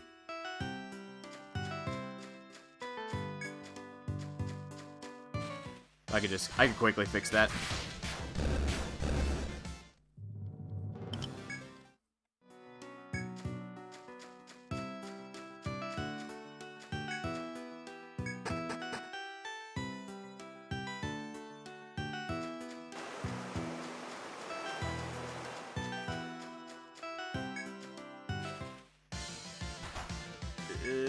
No, I don't like this fight.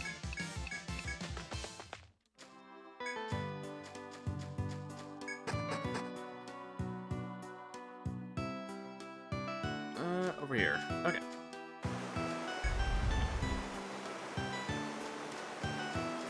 Oh yeah, I can't remember all the parsons. I think I only fought the like other colored ones like once, and that was just to get their entry for the 100%. Otherwise, I just simply ignored them.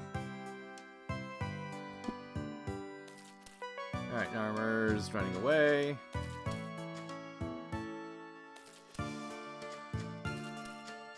Okay. Could you stop?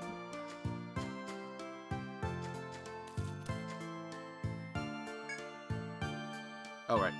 Not that one.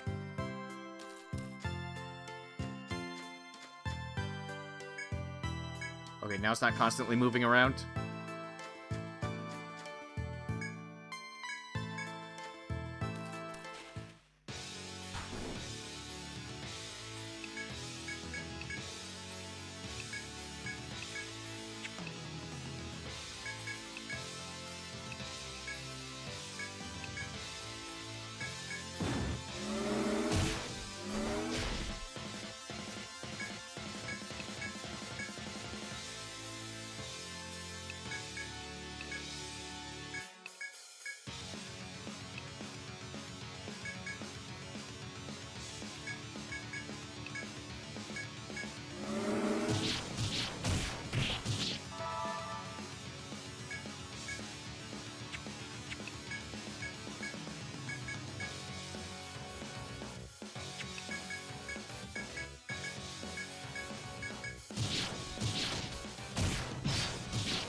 Okay, it does that thing. And of course, Olga doesn't have enough. Whatever. I have 6 characters, so I can have each of them attack one thing.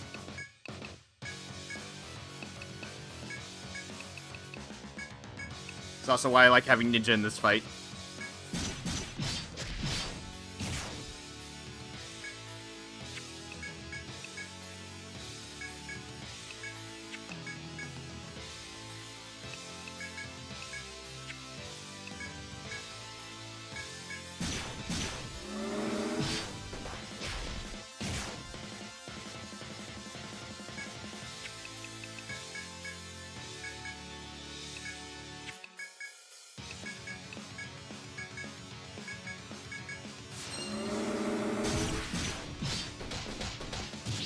Oh, great, blind.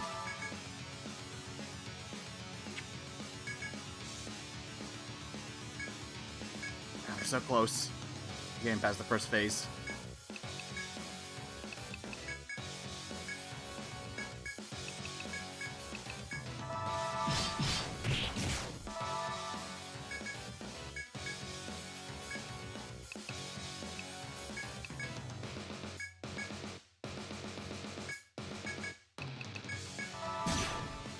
Okay, yep, there we go.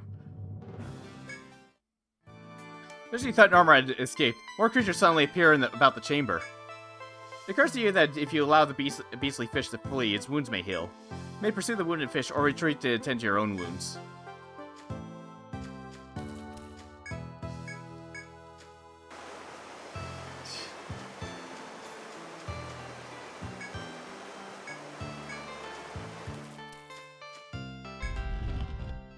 Alright.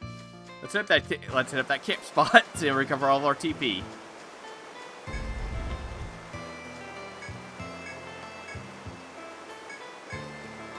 I can save all my Emery just for the second part of the fight. Yeah, there we go.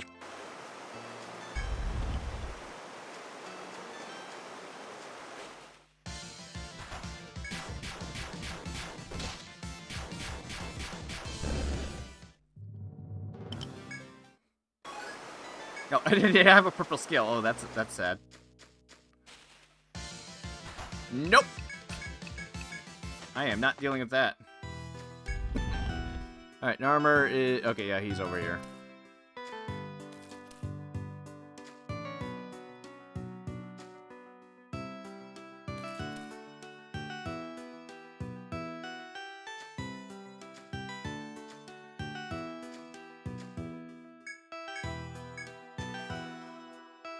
Alright, there we go. Much better.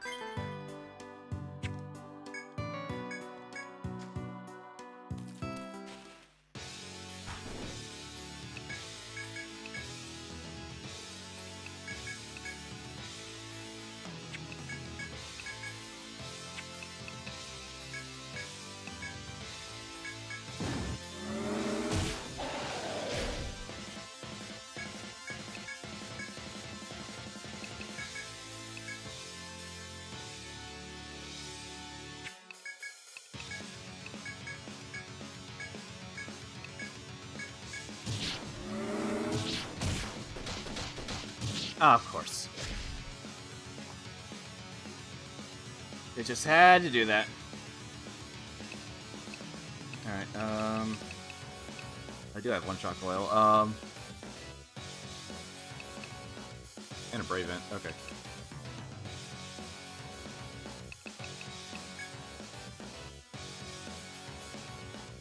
Okay, how about you get that shit off of Faden? With Juliana not being accurate is not really that big of a deal. Brain can heal herself. Reika can drop a Medora on the front row, but she's fast enough to outspeed. And you should crash out.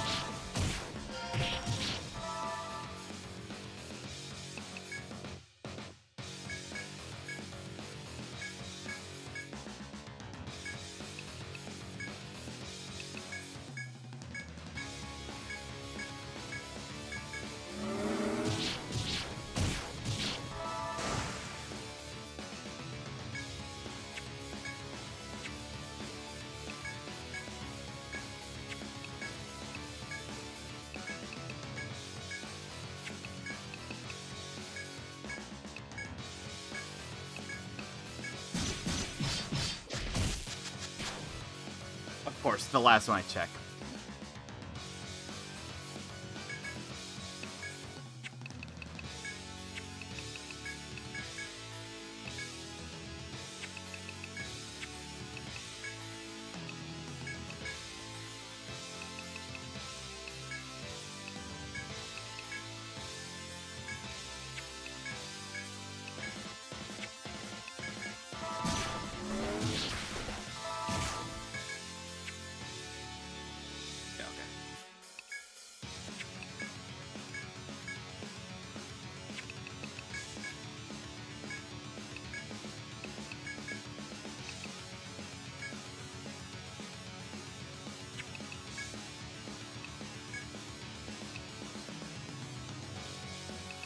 I guess I'll leg bind it.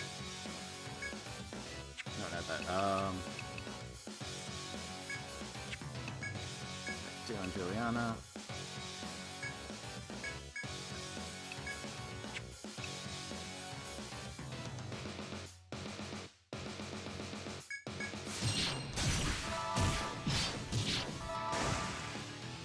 Back in the water, gotcha.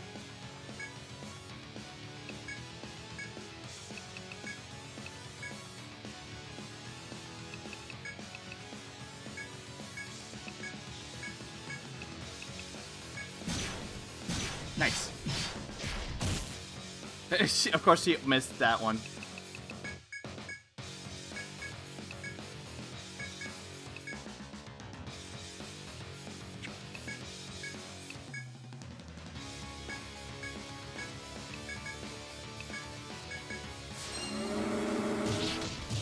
Nice. Ow! Damn. Rude.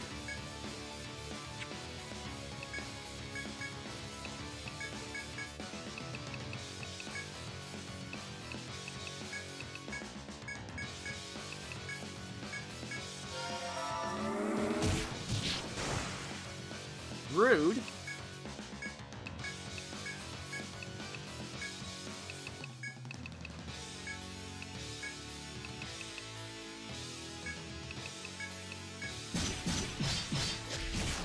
Last one I check, of course.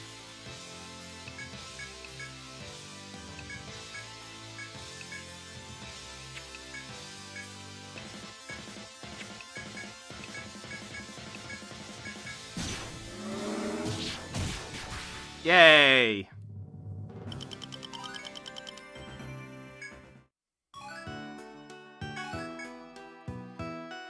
After a bitter struggle, you at last claimed victory over Narmer. As you let the victory soothe over your aching muscles, Hypatia of the Mursumi Guild rushes in. You're amazing, each and every one. I can't believe you bested Narmer. The girl's surprised gaze shifts back and forth between you and the downed fish's carcass. But behind the awestruck stargazer comes a boy's voice, speaking in unctuous tone. Whatever.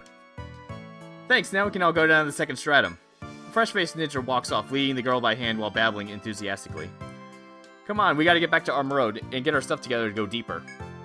Starting tomorrow, we're gonna challenge the unknown. Hope to see you guys there. With that, the two use the Ariadne thread and return to Armor Road. You're free to return as well and report your momentous achievement or remain here. Alright, Rain levels up. Let's put more. Okay.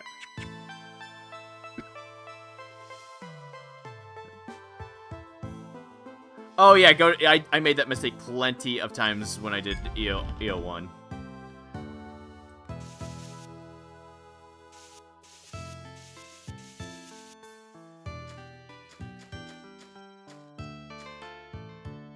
Alright. Second stratum, yay! Oh. That I marked the room wrong. Of course I did.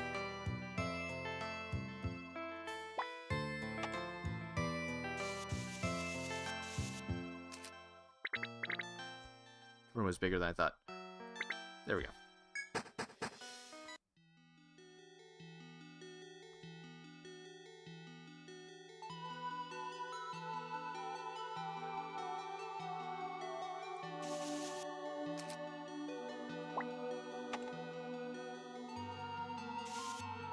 Nice little detail that you can see. If you look right up there, you can see the first stratum.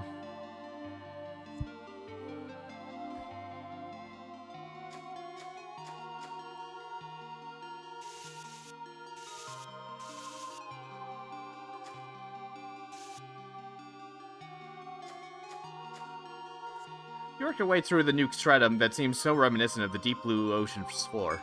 As you look this way and that in wonderment, your gaze alights with a figure before you. You're the Kurohana Guild, yes? So you bested Narmer. Your strength is considerable. But I suggest you cast aside any frivolous notions that you're strong enough for the stratum. This is the undersea grotto. Somewhere here lies the clues to the deep city that sunk long ago. None have found them yet. Worse, many more explorers have vanished here compared to the realm above.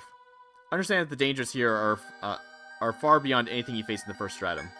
Kudra then turns to the north and motions for you to look in the direction as well.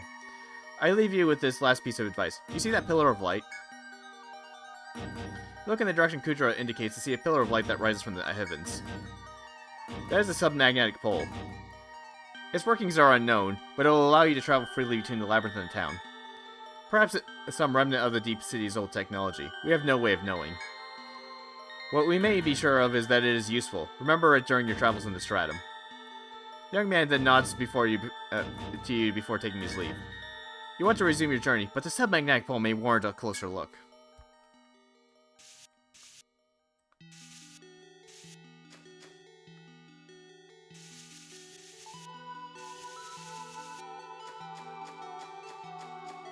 Okay. Yay, okay.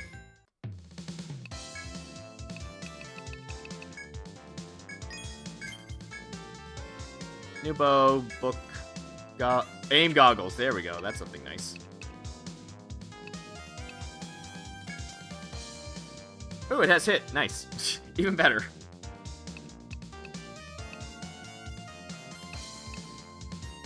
$63 versus, what does she have right now?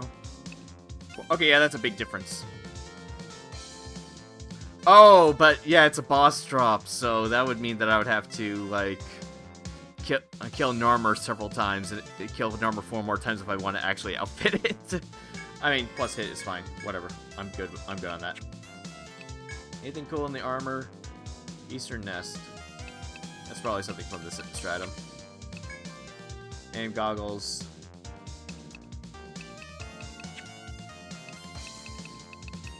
Let's see. Yeah, I still got thread.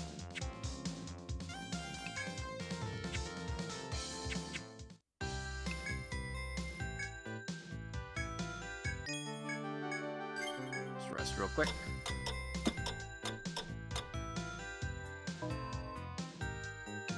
Alright, we can talk to people. My sister's been real busy lately because more and more people are being reckless in the labyrinth. Oh, didn't I tell you? My sister's the one who treats people at the clinic in the back. She looks a lot like me. When we're out together, people think I'm her sister. Talk about rude.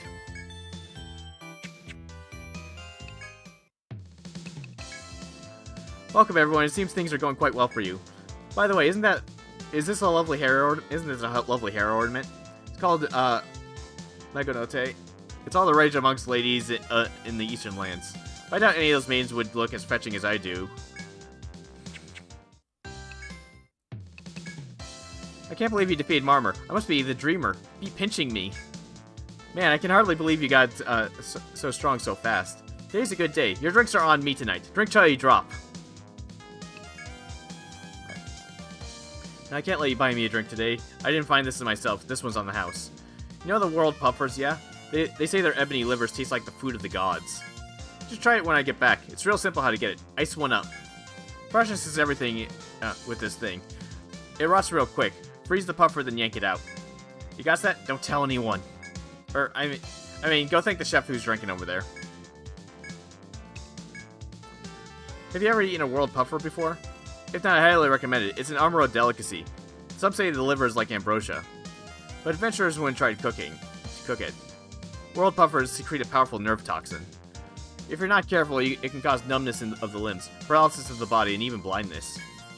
If you want to eat it, come to my restaurant. I'll let you sample the finest blowfish out there. What's that you say? The red starfish are too fast for you to catch? Just blind them then. When you're dealing with the monsters, you gotta anticipate them and do what they're not expecting. No normal human can last long in the labyrinth without using his brain. You got one, right? Right. You're the Kurohana Guild, aren't you? I heard you've been to the second stratum. In honor of your travels, allow me to regale you with the stories of the undersea grotto today. Alright. Congratulations on venturing into the undersea labyrinth, but all explorers must breathe, no? It's one of those things you take for granted without thinking about it. Normally there's no need. but in this case it may be worth considering. Men who don't think are scarcely more than apes. Why is there air undersea? Simple. It's proof positive of the city that sank into the abyss. The wondrous technology of old could do things one normally only hears about in fairy tales. Ordinary rock could be transmuted into gold. Creating undersea air passages would have been easy. In other words, you don't drown in the undersea grotto because that legendary city does exist. It's said to have close ties to the royal family of 100 years ago, but that's a tale for another day. Yggdrasil. You see it every day, but don't give it much thought, There's a strange old story about Yggdrasil. Do you know the tale of the porcelain offering? Long before the calamity, before Yggdrasil's time, there was a terrible epidemic here. Men, women, children died left and right. People despaired and prayed to the heavens. If there's a god in this world, please save us. Surprisingly enough, something like white glowing snow began falling from the heavens. Those who touched the light were immediately cured. Mankind was saved from the epidemic. Next surprise in store for the joyous masses was a gigantic tree towering suddenly above them. That is the legend of Yggdrasil's descent. The white light is said to be ambrosia brought to save us. People call it the porcelain offering and built their ocean city around Yggdrasil. Pardon the length, but that is the legend. Or perhaps it's more of a fairy tale. I see you've noticed the discrepancy. Indeed, the tree you see now isn't the true Yggdrasil. The true tree sank alongside the center of Armor Road during the calamity. What we have now is a lifeless shell left behind when Yggdrasil sank beneath the waves. According to legend, that tree has many unusual powers. I'll speak of those at a later date. Nothing. Alright. A patch-wearing sailor. Do you lovers know of the famous island Tortuga? Rumor has it that the Pirate King's treasure is buried there, but no one has found it yet. Just the other day, the infamous pirate crew in the East Sea set off to Tortuga. Before they found the booty, the ghost ship let loose a cannon fusillade from the mist. They had Culverin with them, but it sounds to me like it wasn't any use against the ghost ship. If you're foolhardy enough to get interested, go yourself. You may recover the cannons at least.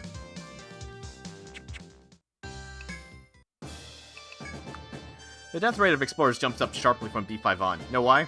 It's simple. The monsters of the undersea grotto are far stronger than what you've been facing.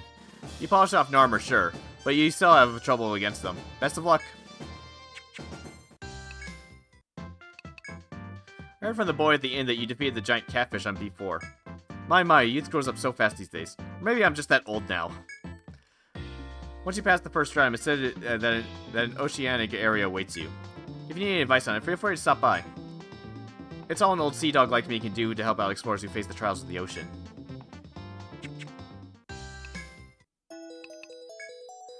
Oh, it's you. How's your exploration of the labyrinth? Is your exploration of the labyrinth going smoothly? I'm interested in see just how far you can progress. I may have hit upon a winner this time at last. But that's none of your concern for now. Just know that the Senatus has high hopes for you.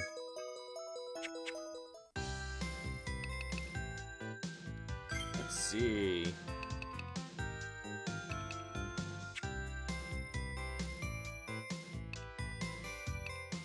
Oh, let's see. So, probably gonna drop Ran for a little while until I can get some other people's going. Actually, would be nice for the boss, but I could pass on that for now. I can always level her up later.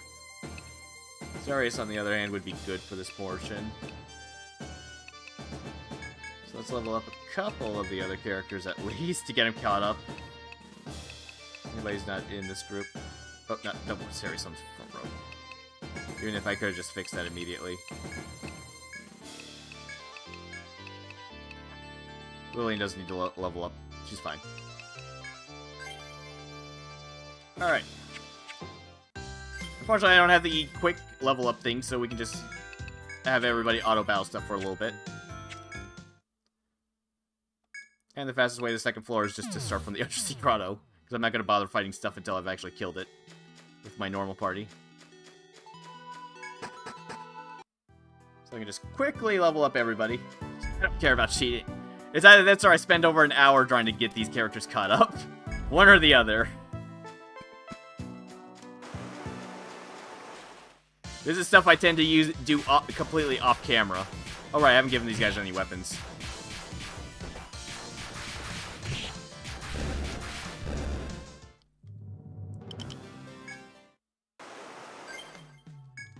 I should probably give them weapons so that they can actually kill things. Oh, did I use a thread when I wasn't paying attention? That makes sense.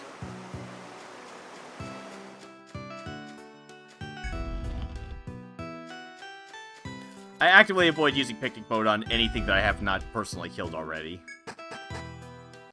And I only pretty much just use it just to speed things up for level, so I can use more than like 5 party members throughout the entire game. Yep, need the thread.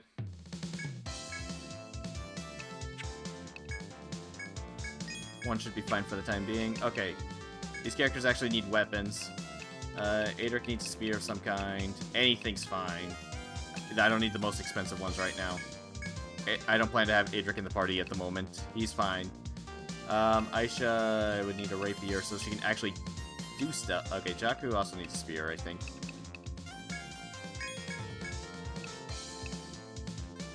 Aisha uses rapiers. She kind of needs them to even do anything. And, well, Ceres doesn't actually need a weapon. In fact, I should probably...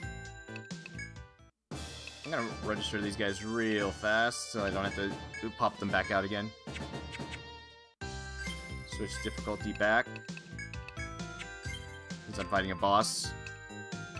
And formation call. Do that one quest again.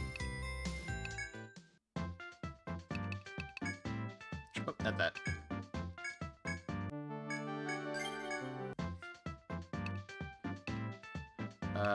Lighthouse. Do this one again, because I get a good book for this.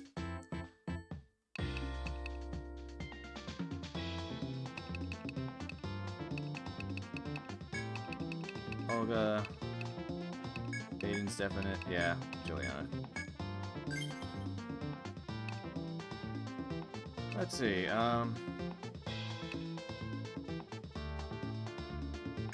we'll just use that one.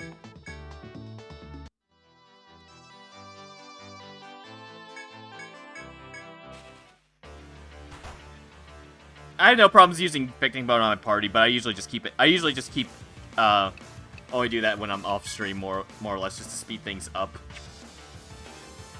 My gathering party, I just don't care about what their levels are, as long as they can get me all the shit I want.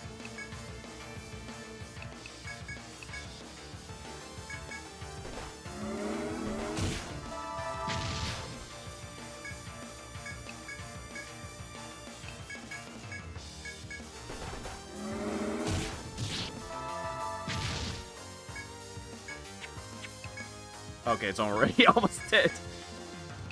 Goes to show what happens after a couple levels.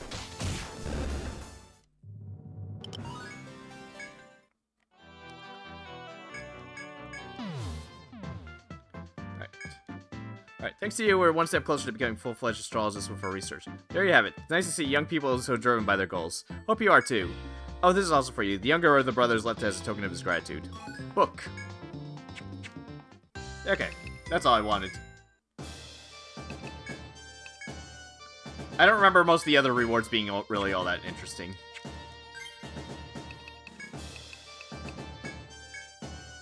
There, free book. It also has... Oh, it has 2 to tech and 2 to TP. This could probably last him a very long time.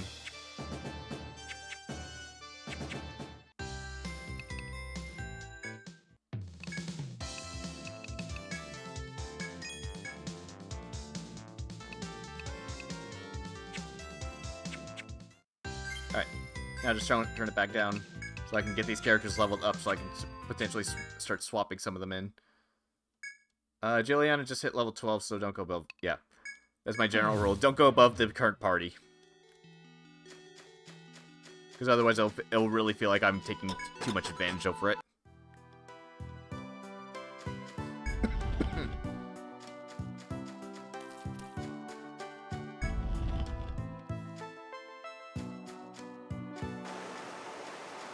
Alright. Snake. Much better. God. I cannot wait until I unlock Mr. Penguin.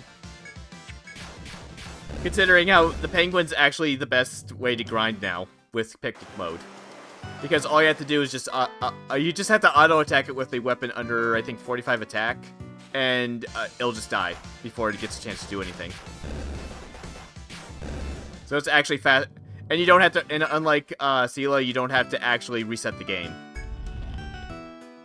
for the RNG every single time, so there you go.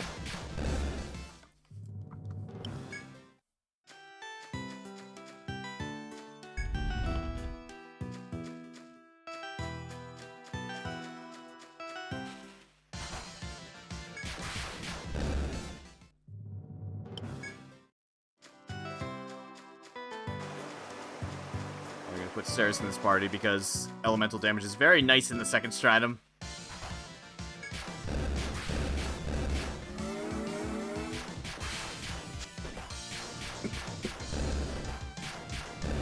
Plus conditional drop stuff.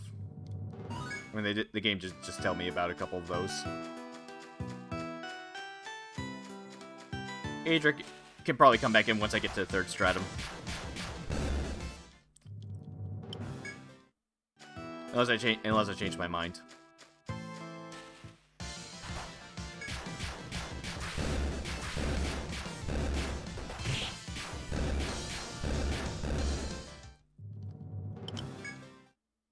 Let's see. Olga's a good damage dealer. Reika is getting to the point where as soon as I start getting Izuna higher leveled, I don't have to worry about too much.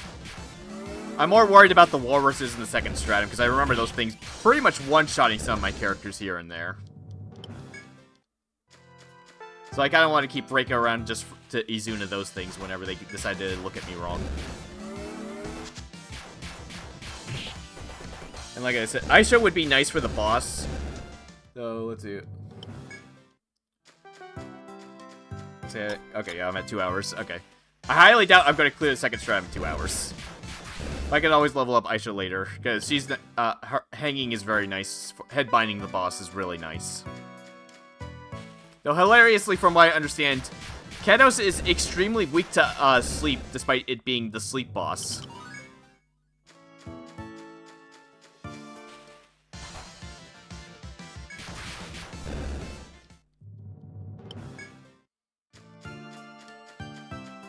Though, unfortunately, I don't have any party members that actually... Well, Reika can sleep if I actually do that. Jaku can also technically sleep. If I built him to that.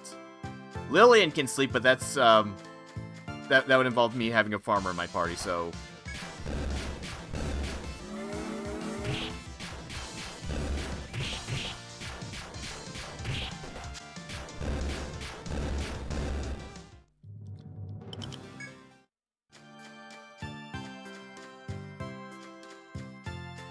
If I can get those things to show up anyways, but yeah, Aisha's currently my only means of being able to do that, because Jaku's gunning for, one of the, I forget which one. The elephant, because that one does panic.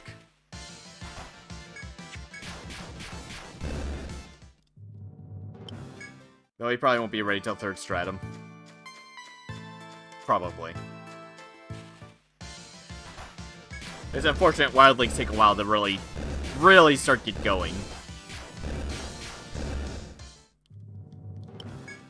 Not helped by the fact that, with how ailments and with how cumulative resistance works with ailments and binds, they're not terribly useful in boss fights. Unless you can really burst down the bosses really fast, and even then, there are other party members you could probably put in to do that just as fast. Ryan and Bowser, on the other hand, they can completely style on those no problem.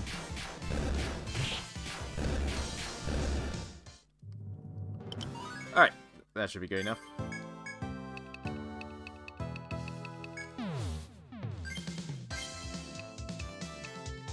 I should have gone the other direction. Alright.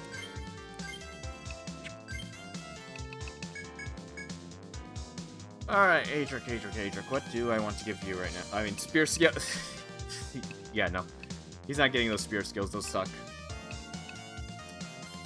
Okay, I was giving him startup for Provoke and Parry.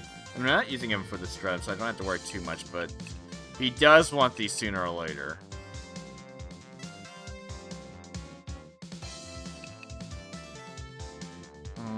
Maybe I'll have him start going for Firewall in case I have him for the third stratum. Oh, right, and he needs 5 points. Gotcha. Aisha. She was going for hanging for right now. Eventually I'll have her possibly go for pincushion. Still not entirely sure exactly what I want her to do.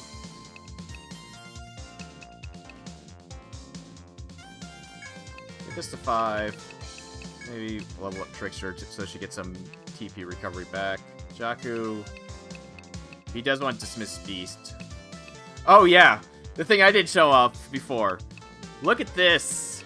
The cursed imagery of the Wildling skill tree. And reading this thing.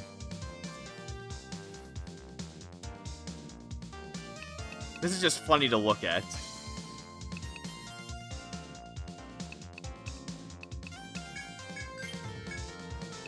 Yeah, it's something, alright. Because of how interlaced all their skills are. Yeah, this is just horrifying just to look at.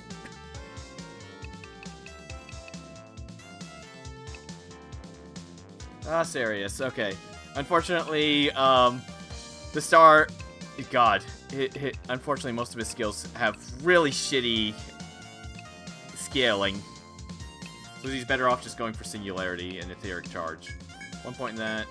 At least 1 point in Etheric Charge. Okay. He's basically just going to be pumping points into these because... I mentioned it before. I don't have the numbers up, but... stars go up 4% every... Yeah. Stars go up by 4% damage every single level. And the binaries go up, I think...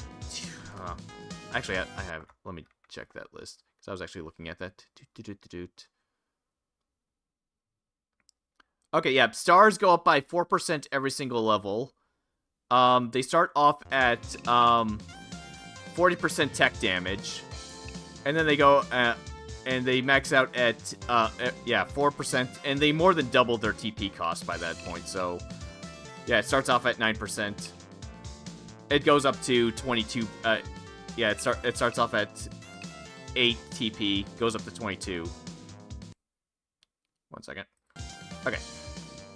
So it's not. So it really doesn't go up there very much. You more than double the TP cost at barely doubling the damage.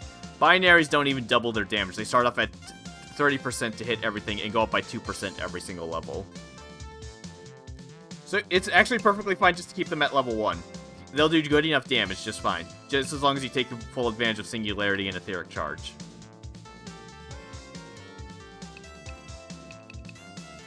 What's Ether Master? Oh, yeah. I think that starts off at 10% at level 1, so I might need to pump 1 point into that to increase the damage. Okay. Anyways, formation. Liliana is my main healer at the moment. That'll change sooner or later. I'll be keeping Reika. Sirius will be joining the inside, and we'll be keeping Olga because I just upgraded her weapon, and it would be very dumb for me to just dump her as soon as I get a good weapon upgrade for her. Like I did on my first playthrough. Well, my record playthrough, that was actually technically my second playthrough.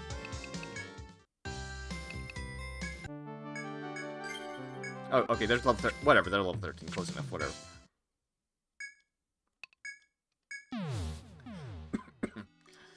Okay, let's take a look at the area down here. I think there's a treasure chest or something up here. I'll double check that later.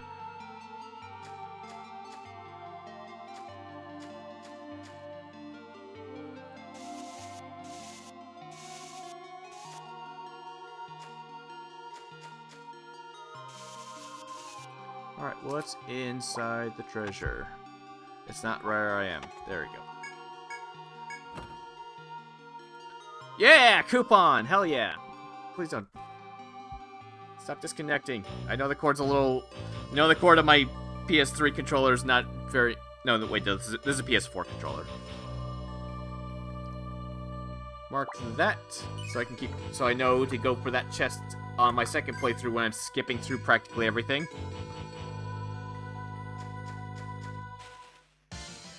Starfish, okay. Alright, we'll see how this goes. Most things are either weak... Actually, I don't even remember what most of this shit... Here's weak to. Wow, Olga just got... Wow, okay, fuck. Fuck me, then. I was not expecting him to hit that hard, jeez.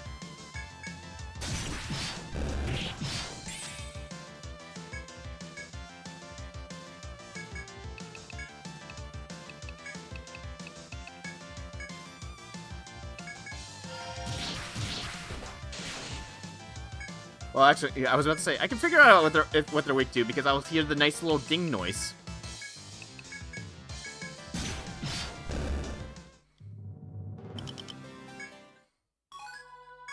Wow, that hit way harder than I was expecting. Jeez.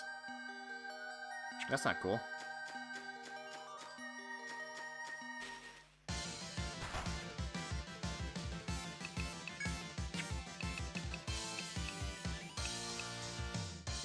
Oh, right. I didn't have the limits set because I switched to another party. That's right.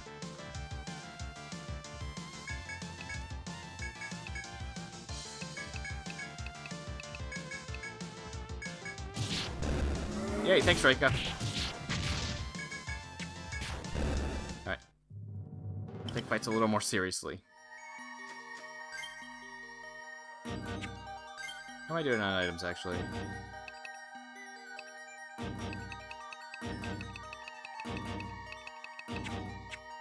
Right, I didn't even sell all the junk I picked up. Let's do that real quick. I also have quests that I can grab too, so I might as well do that too.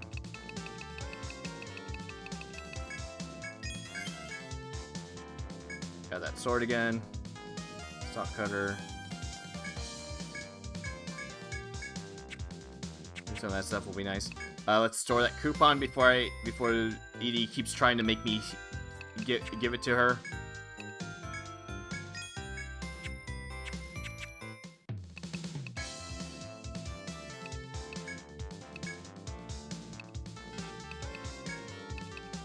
Medicas.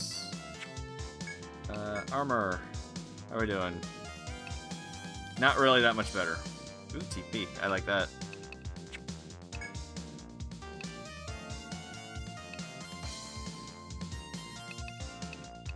Oh, none of these party members really utilize any of these weapons, so whatever.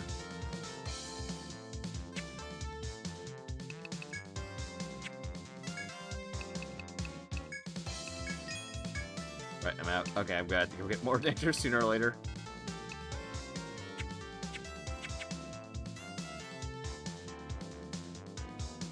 I believe it's one of the English, I think it was like the English-only art book that said that her first name was Edie, which it's only in the English version. I believe it's only that way specifically, to differentiate her between her nameless sister. So the English fandom sometimes calls her Edie Napier. Though usually they just call her Napier anyways. It just depends. Just sleep real quick.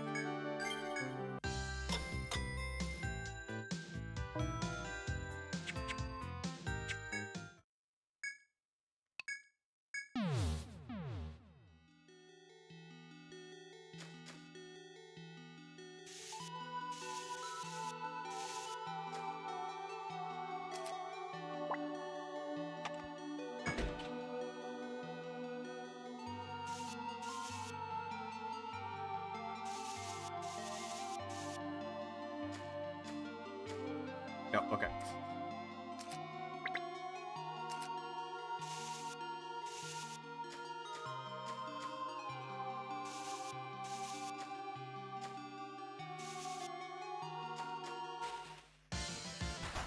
Alright, those pufferfish. Please stop. Man, I hold the button for one slight second longer.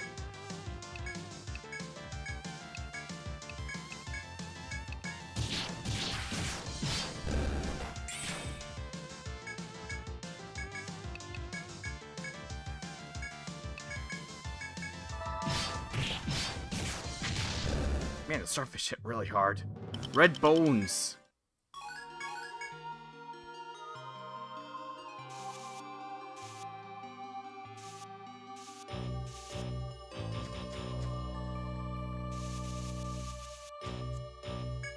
As you walk on the ocean floor, you find a small tide pool at a dead end. The clear water holds, amongst other things, shellfish in various hues and shapes. You wonder if the shellfish are edible. The fastest way to find out may be to try one. Yeah, try that one. Reika takes a tusked fish from the tide pool, cracks it open, and tastes it cautiously. It has a smooth, milky taste, which Reika enjoys very much indeed. Reika recovers 40. Okay. I mean, she used Izuna once, but that I wouldn't say what. Actually, was she the only character? No, Sarius would have. Whatever.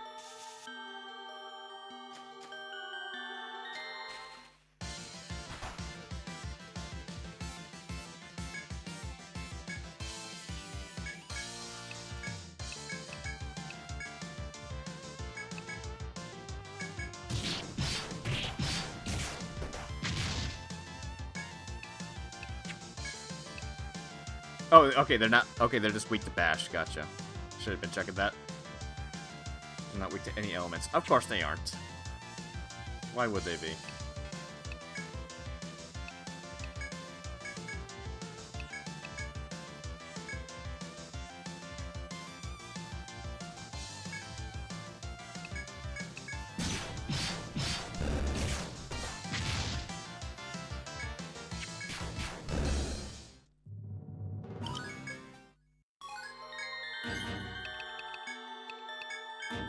Right, I should be setting the limit too. Alright, get that Monarch March up. That'll actually help out a lot more. Keep my characters topped off in between fights. Right, fade in. Charge.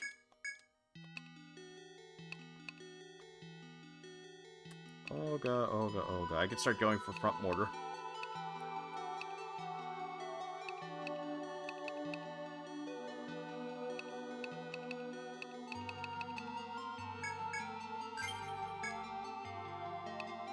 That'll be fun. Right now, everybody's gaining 4 HP every single step, which is very, very nice. This should help out with a lot of sustainability.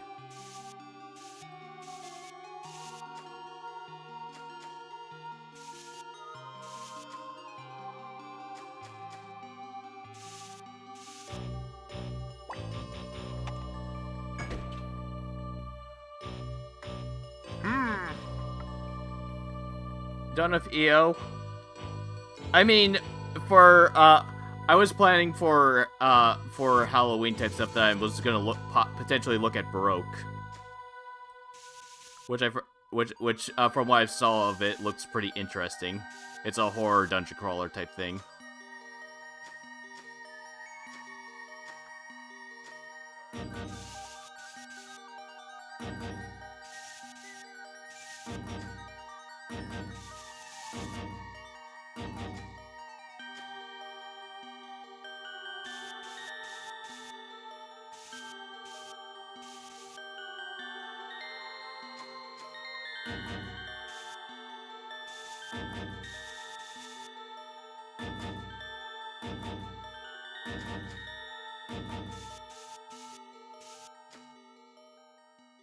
Oh, wait, no, not that one.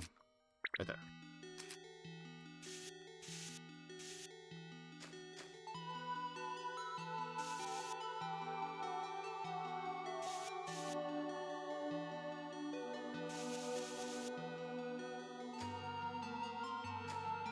Okay, that one saw me. Go figure.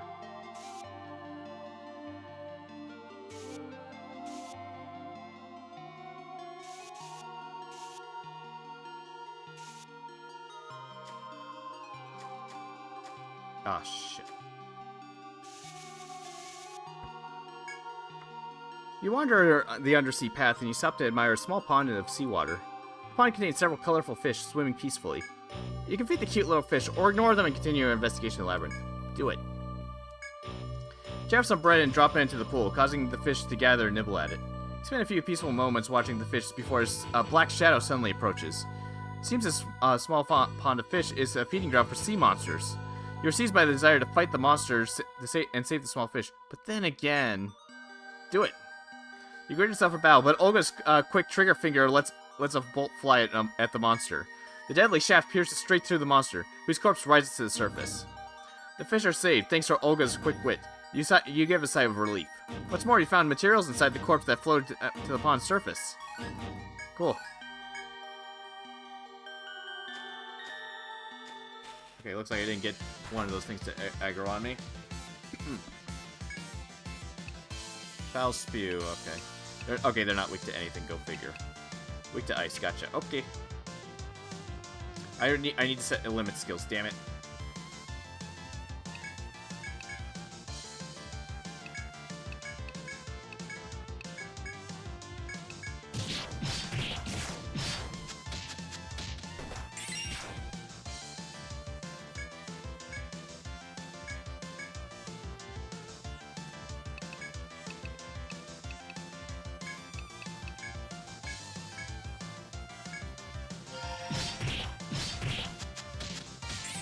Damn it.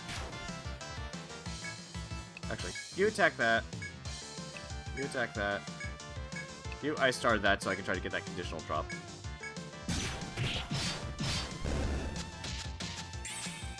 And then... Oh, these things are really annoying, aren't they?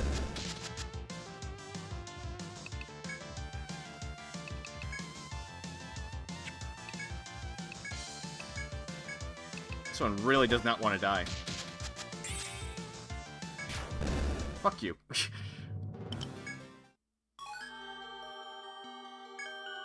I'm aware. Let's see. Actually, I should... I highly doubt I can handle these ones immediately. I'm not sure if this party's necessarily able to. I do want to kill these ones eventually because they do actually get me some armor that's actually good. Okay, this one actually saw me. So he's gonna follow me, so I just need to curve around it. Because I believe the armor that these guys give me is... gives me, percentage of physical protection, which is just better than... flat out better than pretty much anything I can get right now, and possibly good enough to last me for practically the rest of the game. Please don't spin, game.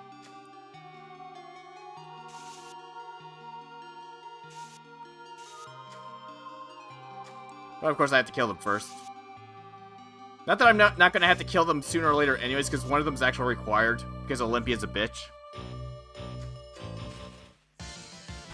Ugh. Damn it! 1 second. Okay. I keep forgetting to set the damn limit. Okay, Juliana and... Reika can have charge.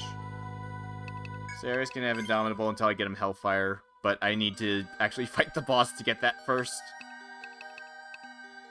Card Slash with those two.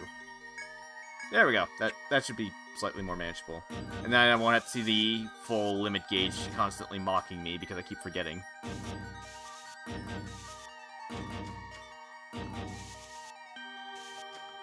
Ooh, gather spot. I'll need to send my other party over there. God, I can't wait to be completely over this damn cold.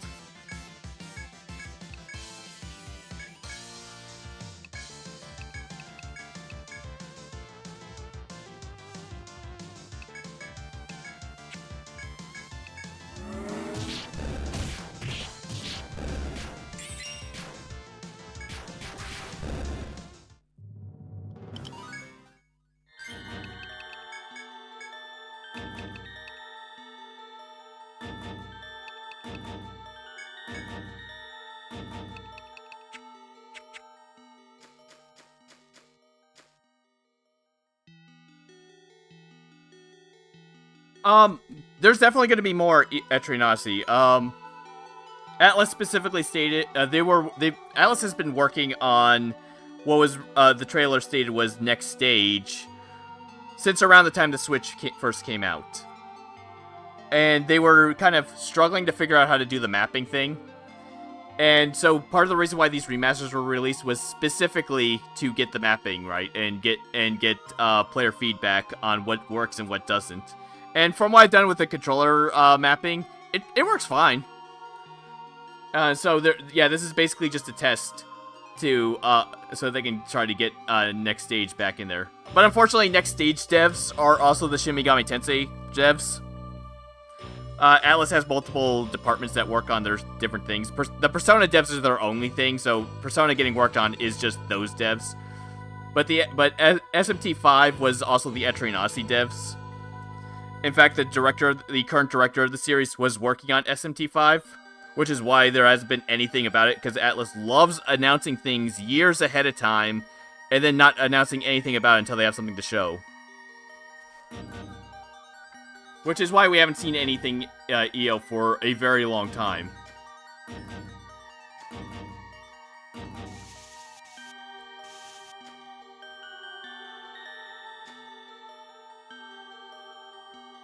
I think this is a shortcut spot, isn't it? Yep. Good.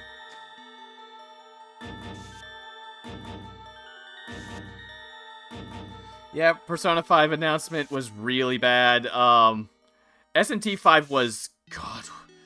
SMT 5 was like 5 years. Currently next stage is around 5 years. Somewhere around that general gist. Okay, that goes up there.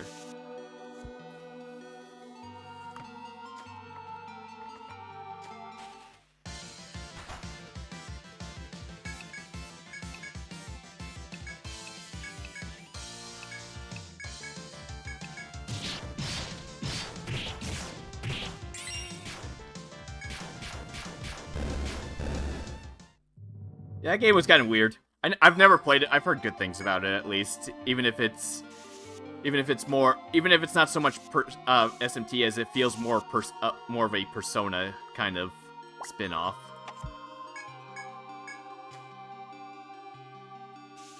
Yeah, Tokyo Mirage. That was it.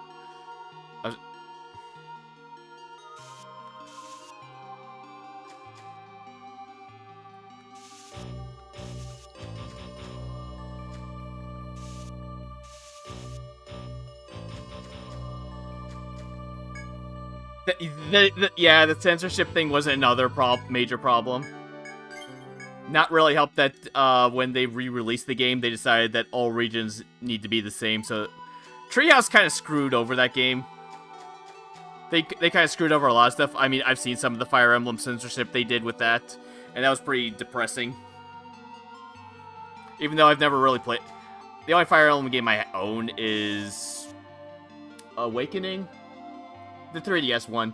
And I bought that specifically because there's a deal at one of my stores of... that I could get... that it was something like buying that, buying Awakening, and buying SMT4 got me, like, some kind of deal or something like that. It was like a buy two, get one free or something like that. And it specifically involved Awakening. I remember that. Yeah, there was also the thing that Tokyo Mirage Sessions was absolutely not what anybody expected it to be. They expected it to be more or less a tactical SMT-type game with being a weird crossover like that, and it ended up being something very, very different.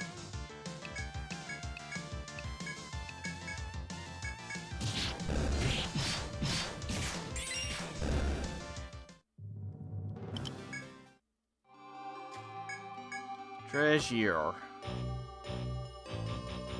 Nice jar.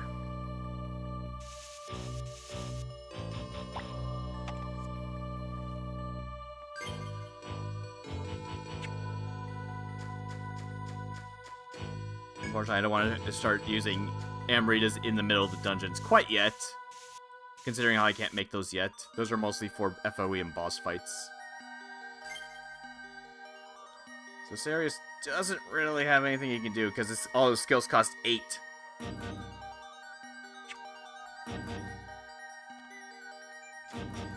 Oh, he can hang back for now. Okay.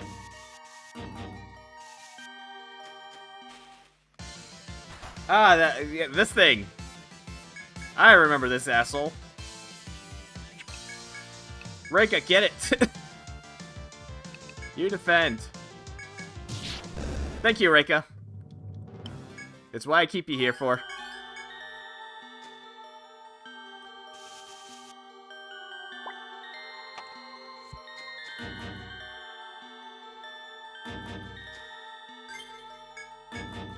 Let's see. I can sell some of my junk real quick. Got 2 shortcuts off of that.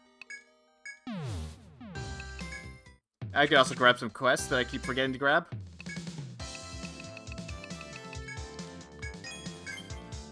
Half armor, Kazakh, Scorpion, coin loafers. Anything actually worth it? Okay, well, I can see. Okay, 56. Her current one's way better. Yeah, even though I can't actually look at it normally, but whatever. Rashi's bow, yeah, it's weaker. Armor, anything worth... Okay, 29 starting to get much higher than the 20 or so that I already have. Ooh, 2 HP, you say. It's only 10 armor. Well, 10 HP. Which it... versus her 1 strength. Defensive-wise, this is quite nice.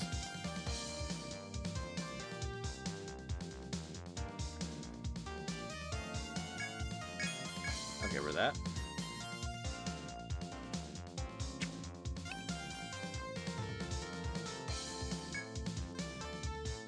Let's see, feather... Okay, what was feather armor again? Right, feather armor 16. Okay. 29's at least better. 5 points of damage reduction versus 10 points. Okay, yeah. That's not great. I can't afford it yet, but I can't afford it normally yet. Kazakh versus... it depends if she's getting hit a lot.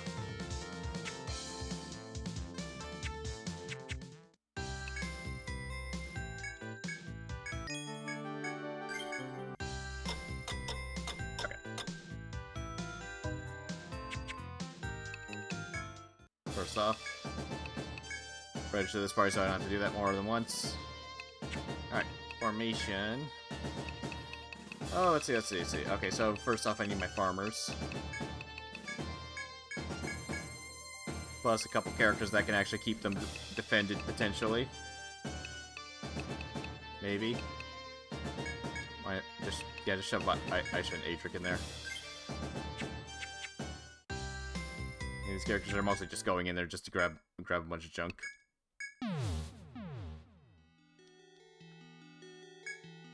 See before I get there. Try to get some nice money.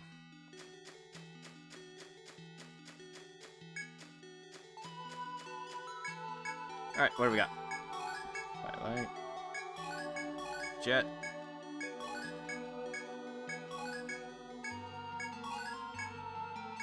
On the verge. Magnetite. I could summon demons. At least these are not ambushes.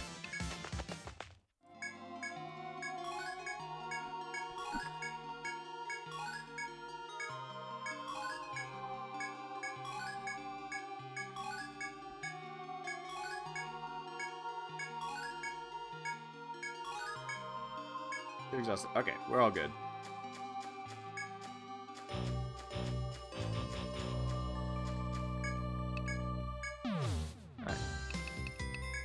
Check Butterfly Bistro in case I just grabbed a bunch of stuff that I could use. Unusually strong monsters appeared on B1. They need to be killed before they find the road to Armor Road. Okay. There are rumors of a fossil lode in B5. If they exist, could you learn much from them? Okay. Grab both of those. Sentence was issued a request only a moment ago. I'm very glad that you are here accepting it. It seems there are monsters wandering around B1F that are far stronger than normal. Countless novices and ordinary citizens have fallen victim to these awfulings. The request this time is to get in there and beat them down. I'm thinking this will be a good test of your skills, yes? The city is counting on you. Go restore peace to the people of Armor Road, explorers. Another request from that researcher, Scott. Are you wanting to do it? Have you heard the rumors? Some people start saying that they found monster fossils on B5F. Buster over there is one of the people who says he saw them. Scott is wanting you to see if these rumors are true or not.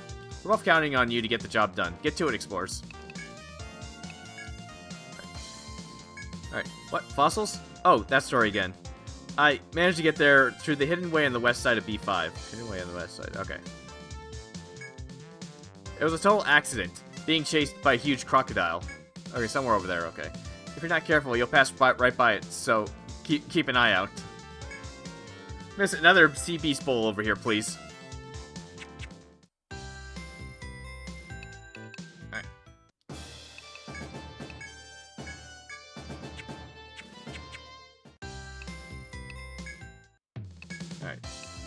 Alright, good money. That unlocked other stuff. I do need to get more nectar sooner or later.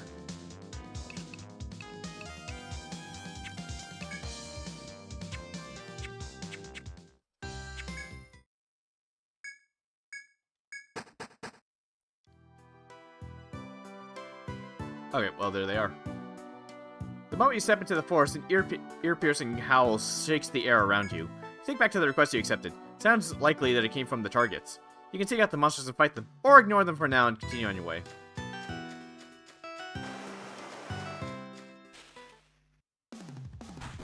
Oh, okay, just greedy lasers? Okay.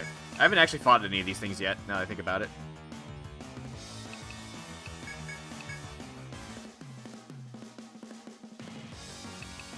Headbind would actually help out better on this, but oh well. I could try a Zuning it. No. Can't remember what they're weak to.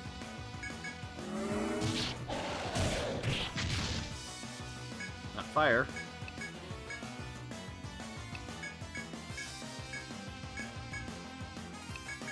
Probably ice. Lizards tend to be weak to ice. They are weak to ice.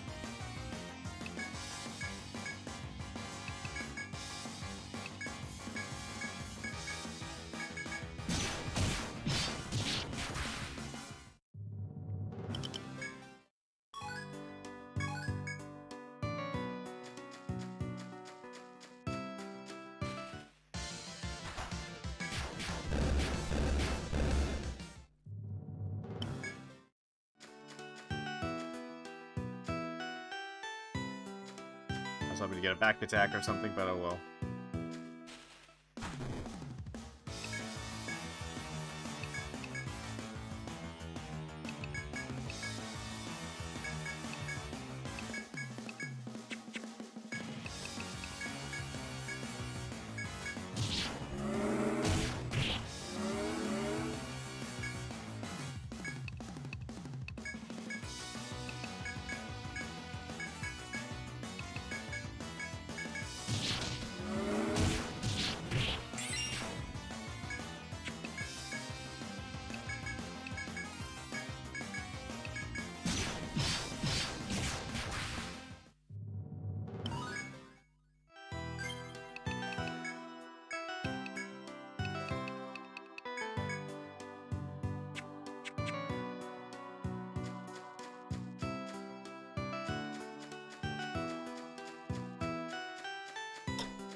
You just had to show up.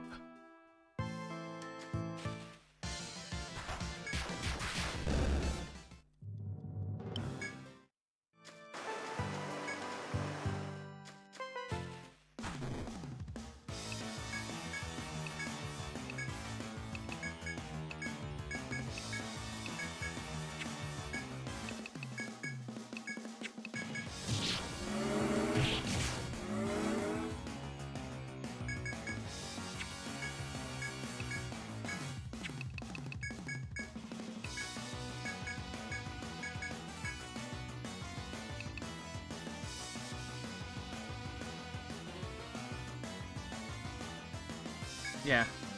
Yeah. I was thinking.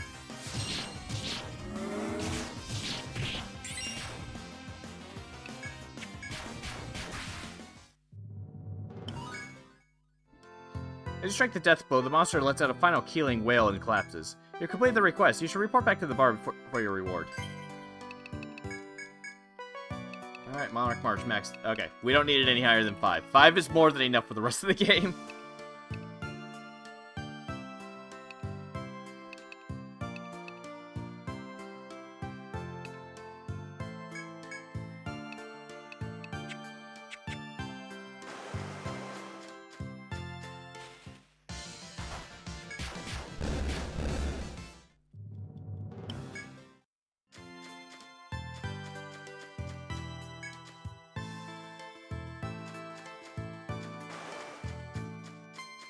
Oi! Get back here.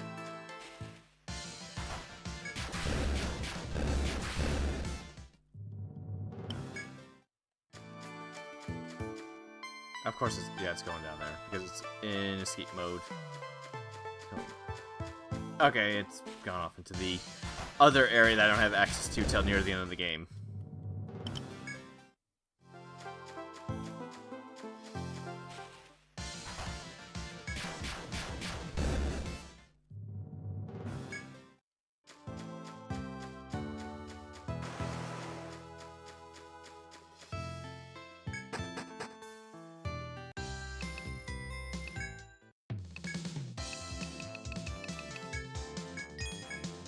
Lance. So what's that Lance do? Okay, just attack, whatever.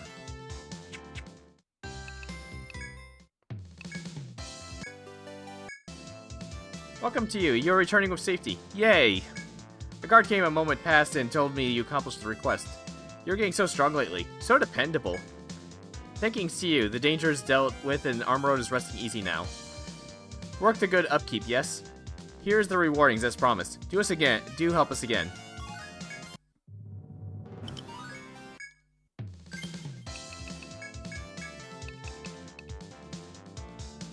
Alright, 3 might be fine for now, so let's put more points into Mystic Calm, because that just reduces the TP cost of this.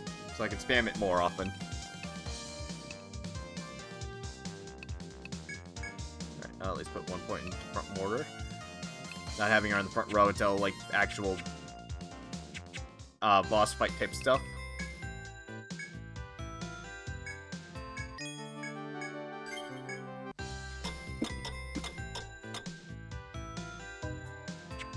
Alright, back to the labyrinth.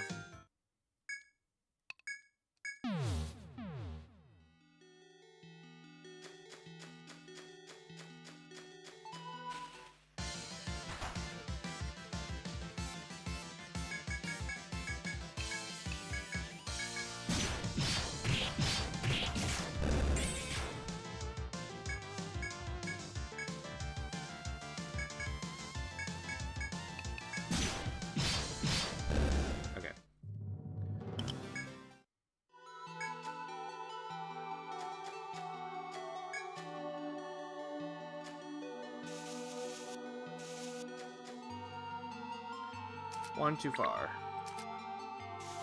Okay.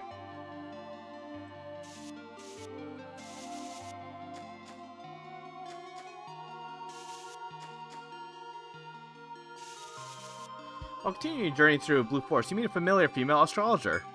She notices you and walks over to you with a smile. It's good to see you again. Thanks for what you did for us in the first stratum. Girl curtsies differentially. I can't pronounce today. Anyways, but her countenance is gloomy and she seems absent-minded. You want to ask her what happened, but you do have other things to accomplish in the labyrinth. Yeah. The girl smiles at your considerateness and responds. I'm not sure why it is, but I have a terrible fear of these clear blue halls. Some explorer I am, eh? The girl mutters sadly to herself. The girl seems quite forlorn. You're not sure whether it's better to comfort her or leave her be. The female astrologer closes her eyes and thinks for a moment before answering in a small voice. You may laugh, but I've had a recurring nightmare ever since entering the second stratum. In it, I'm venturing through the grotto with someone. When I next realize it, we are surrounded. My companion shields me from the monster's onslaught and ends up in bloody shreds. Hypatia shakes her head and falls silent, as if unwilling to recall any further details of the dream. It's probably best not to pry deeper into the dream, but there is more you could say to her. Alright, you're back now. If the girl is this frightened of the labyrinth you muse, it will be impossible for her to survive. You tell her so, and she nods sadly in response. You're right, I understand. I've often thought so myself, but... The girl nods deeply at your words of caution, but wears a troubled look as she continues. If I'm not Fagata, he'll try to face the labyrinth alone. That's why I...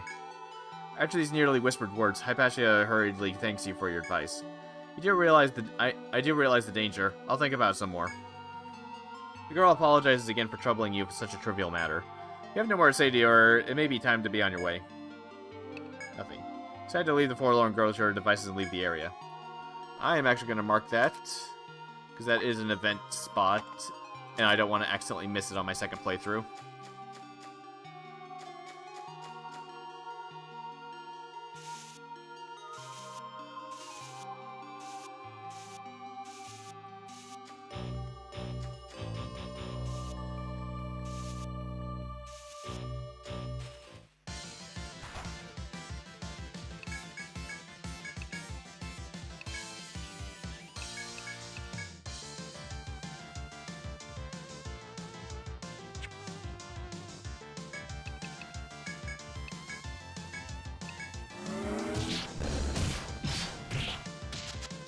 Oh, of course.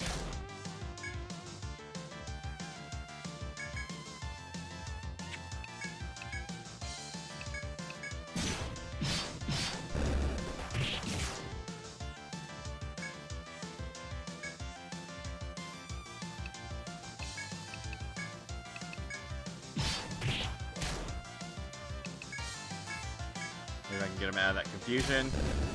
Or he'll just smack it with his book. Someday I'll get that drop.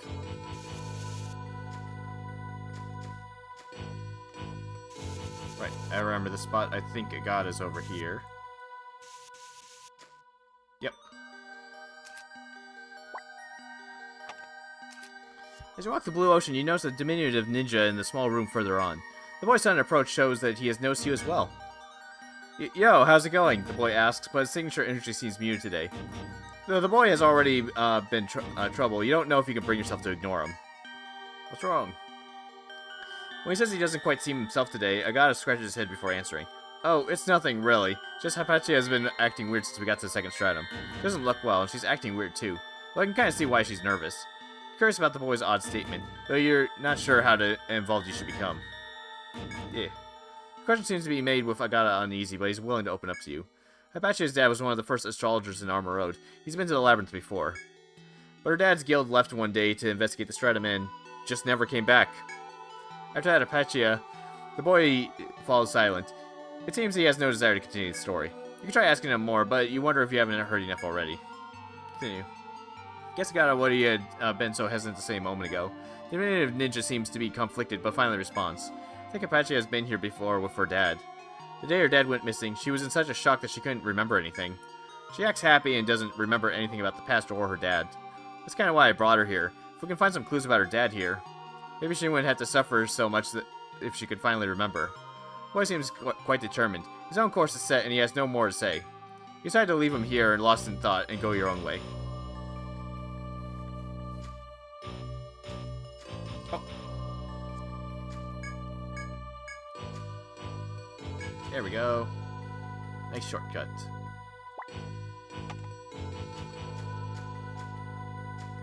Should be paying more attention. It's kind of hard to notice on those with the coral.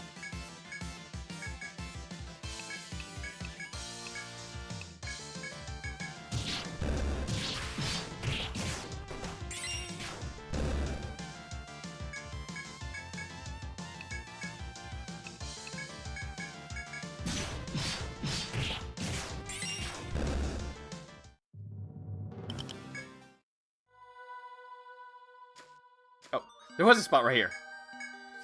Go figure. Good thing I checked. Wow, this is a nice spot.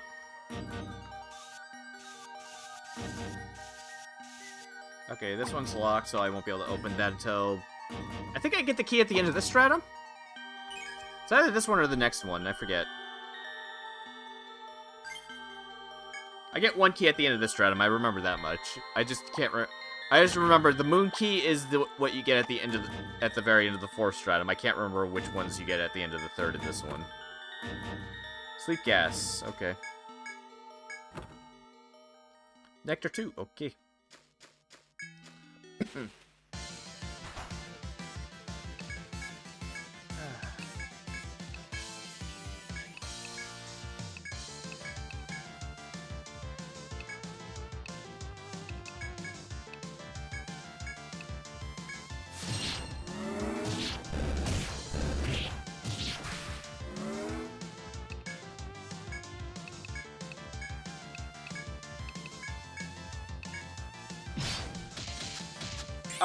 Okay, good. I was about to say you got blinded. There, we got the ebony liver, finally. Yes, I am. I'm so used to it that I have no issues with it, considering how I played all these games using a DS emulator, etc.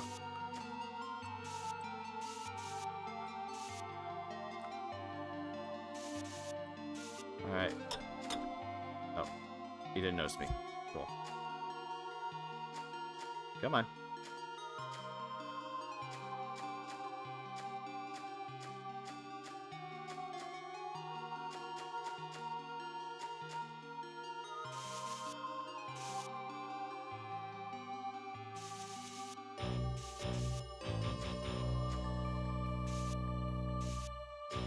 Alright, that's what I thought. Oh, there is a path right here, it seems.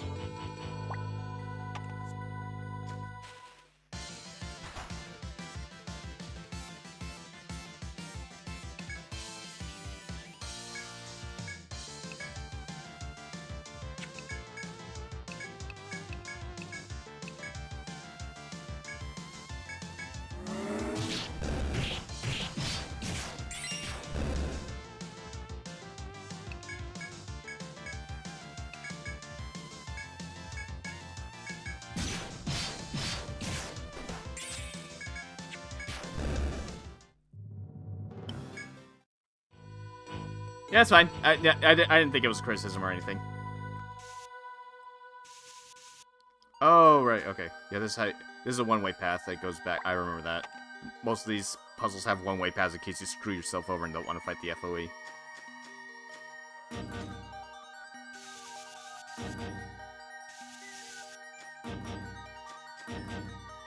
Or that one's not the one-way path. It's one or the other. Okay. Stairs. While Stanley is talking the Deep Blue Force, he suddenly recalls something important. You haven't yet reported the sentence of your subjugation of Narmer. Oh yeah! I forgot I didn't do that. You should make haste and report this momentous accomplishment to the Santis. I totally forgot about that. Ha ha. Oh, okay, no, this one's a two-way path. Okay, it was kind of hard to see on this side. It doesn't have the same coral. Okay, I can just replace that. Okay, cool.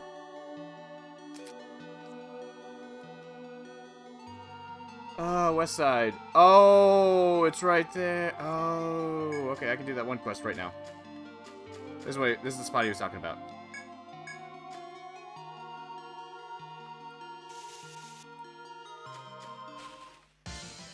Oh no! These guys hit hard. Ow! Okay, she survived at least. Thanks. Okay. Reika, get rid of it. Uh-oh. She didn't get rid of it.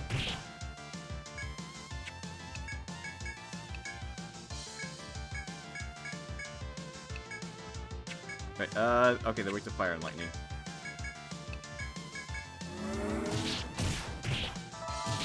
There goes Olga.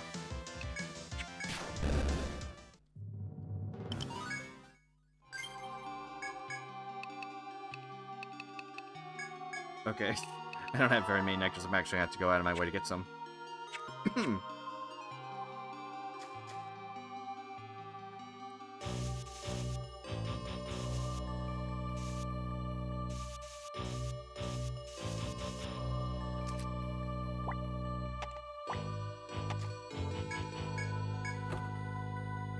There could be beta, whatever. Blinding dagger, which is kind of garbo because it's just it's a one attack dagger. Well, yeah, 50%. Wait, no, that's not 50%. I forgot. Right, these things work differently. Oh, what was it? I think it's like. I'm trying to remember what the ailment formula in the weapons was. I think it's like the first one's 4%. No, I don't think the first one's 4%. I think that's like what it works with instant death. It's like the first one is the full value, then every one after that is half the first one. So I think if I remember correctly, this one, I believe at least in 4. I don't remember 3 using the exact same one. This is 8%, then it's 4, 4, 4, 4, 4. That's how it works in 4, if I remember correctly. And Instant Death and Petrify were like start at 4% and go up 2% every single time. Either way, it's kind of garbage. Especially since it's only just one attack. Inspect. Okay, right. As you cautiously proceed down the hidden trail, you eventually reach an open area.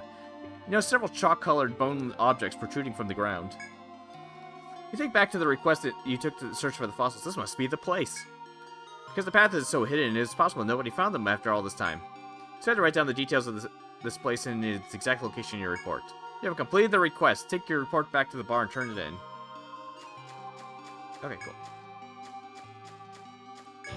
I'll go beat up those gators later.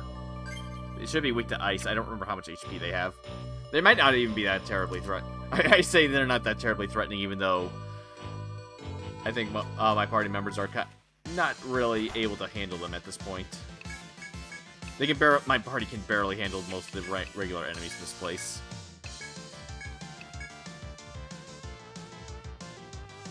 Yeah, etheric charge. Whoops! I actually meant to do whatever.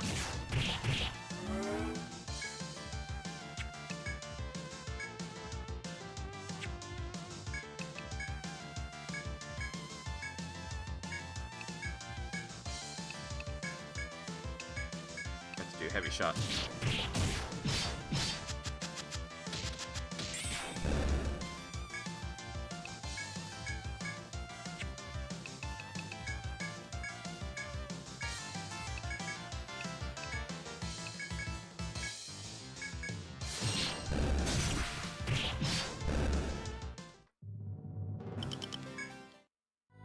more of those.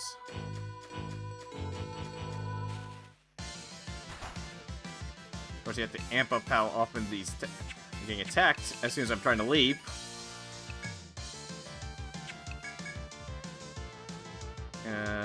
Right guy doesn't have enough to be able to cast her damn thing. Great. You know what? If that's the case, I'm just gonna leave. Too much of a pain.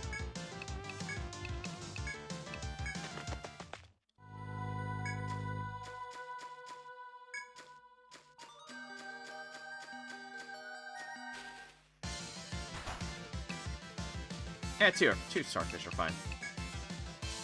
Oh, wait, did it, oh, what? Just gonna, whatever.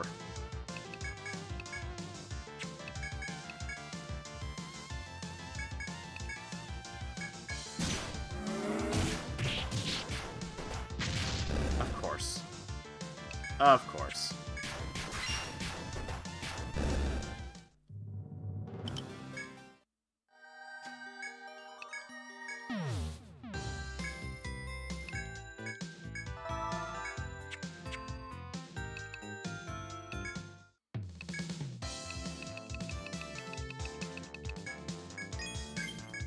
Blind, okay. Hammer, whatever.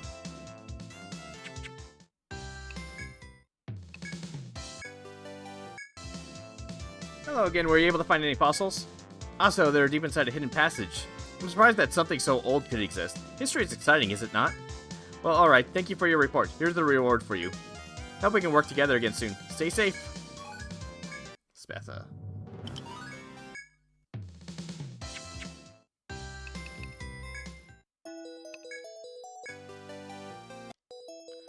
It seems you returned whole from your battle with Narmer.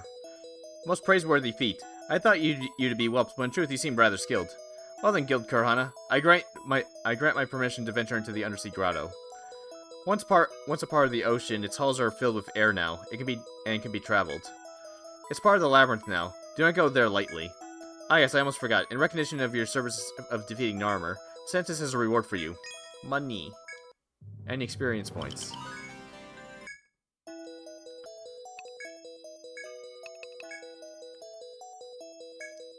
Right, okay, yeah, she said that last time.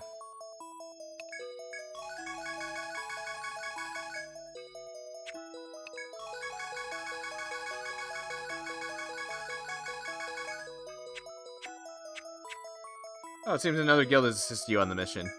Muritsumi, yes? I've authorized those two to go on ahead as well. If they haven't been there yet, you can tell them yourselves.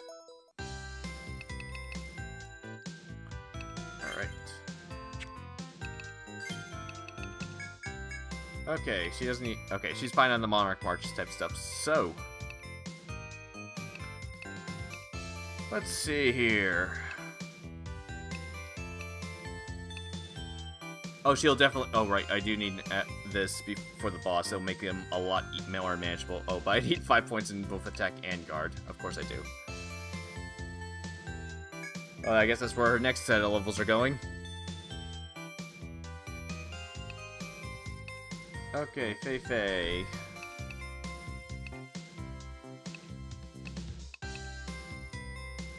Oh, that takes a lot of levels before she can get there. Speed up brush a little bit. Please stop doing that.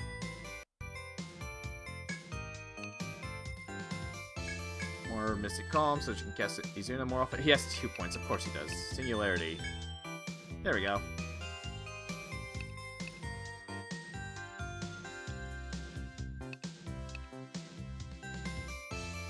More points in the giant kill. She's not doing front mortar for a while.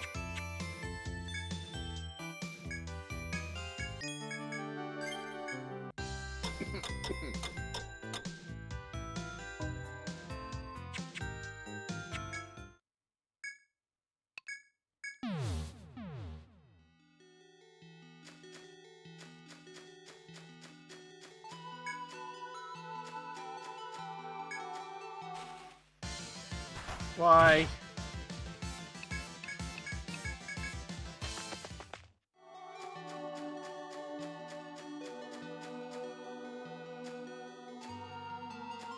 I just want to see if I can actually fight this thing. Just for the fun of it. Oh, pal. I could try Arizona-ing it. I've had that happen before. It's really funny when that happens. Info double.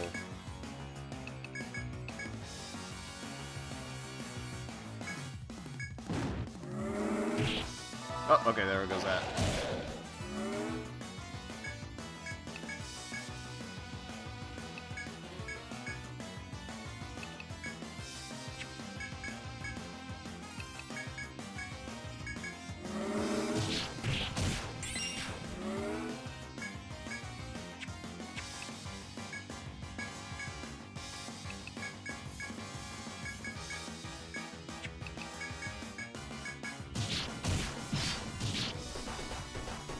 Oh, that hit way harder than I was expecting. Oh, then. Okay. That's to be expected, okay. I just wanted to see if what would happen.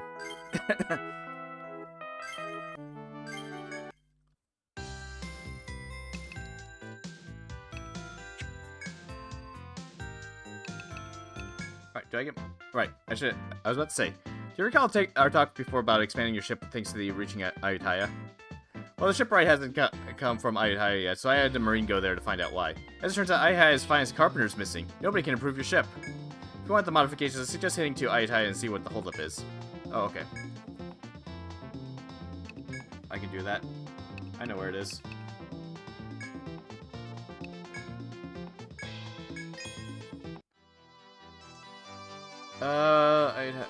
It's up here.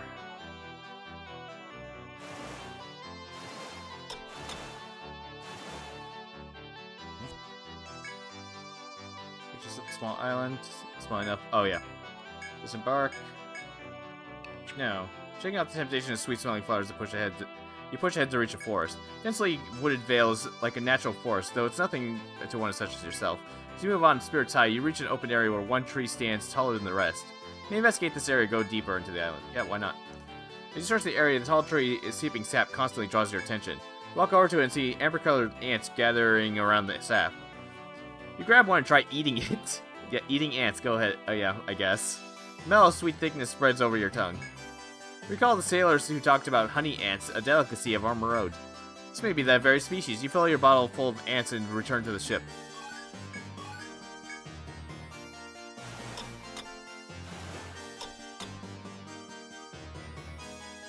Yeah, that checks out. Sounds about right.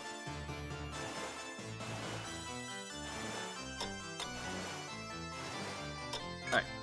As you disembark into Ayutthaya, a soldier approaches and begins speaking to you in a stern tone. You're adventurers, are you not? By order of the king, I have something to ask of you.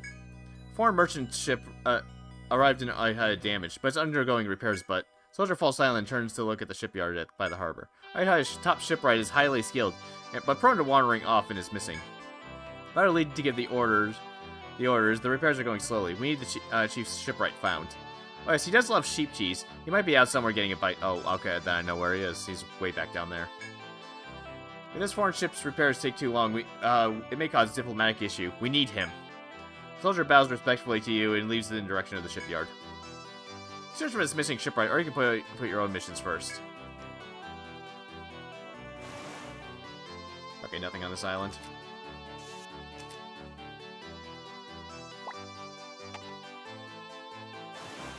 Okay, that's what I thought it was 2.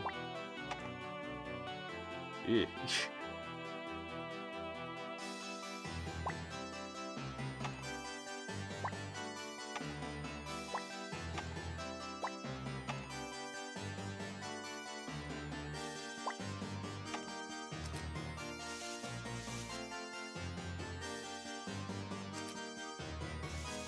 Oh yeah, that's the one that's surrounded by 3 islands, that's right.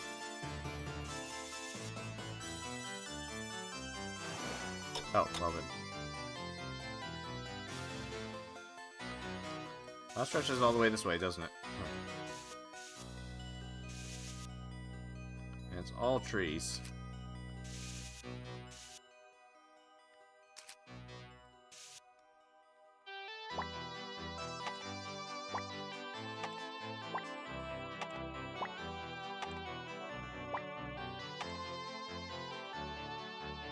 Past the city of Ayutthaya, you slowly progress through the narrow trench surrounded by shells.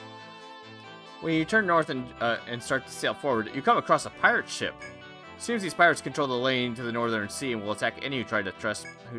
With a cannon, you might be able to send their ship to the ocean floor and continue onward. Without one, it'd be best that you do not provoke them and went to explore another region. Yeah, I can't go over there yet. Hi.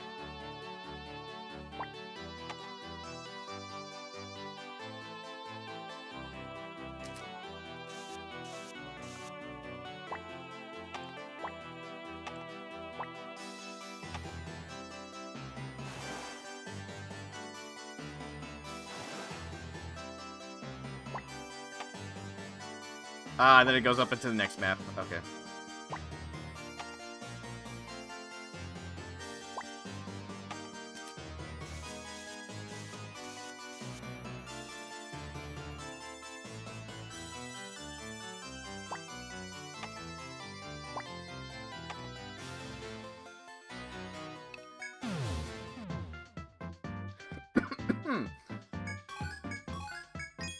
Alright.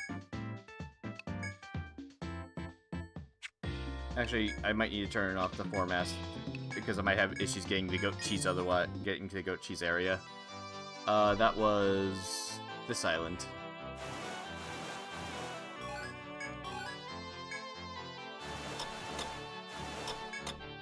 I've had a small island you have visited before. It's possible the shipwright's here. Leaving the ship, you come across a giant of a man strolling among a flock of sheep. He takes a bite from a hunk of cheese in his hand and silently stares at you questioningly. This must be the chief shipwright. He nibbles on his cheese as you ask him to return to Ayutthaya. As you explain the situation, the man patiently finishes up his cheese and suddenly stands up. You cannot help but flinch at his massive presence as he walks to your ship. Though he remains silent, it seems that your words have reached him. Relieved, you set sail. Okay, so I have to drag him all the way over there.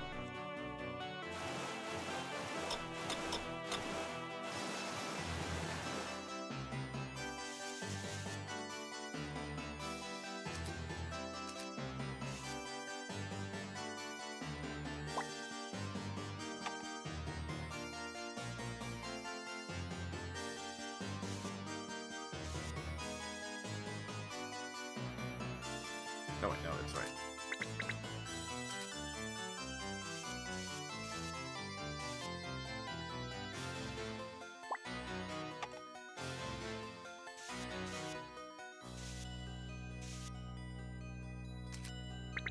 Let me see that.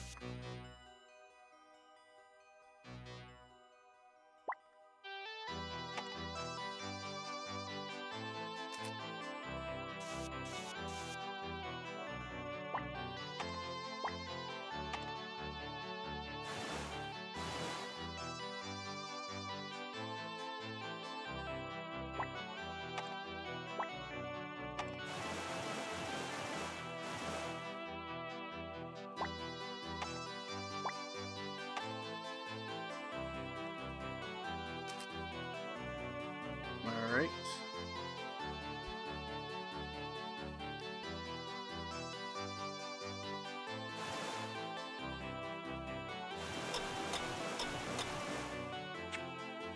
Nope.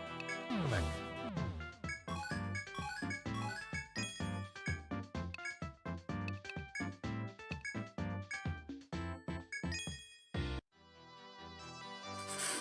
Alright. Alright.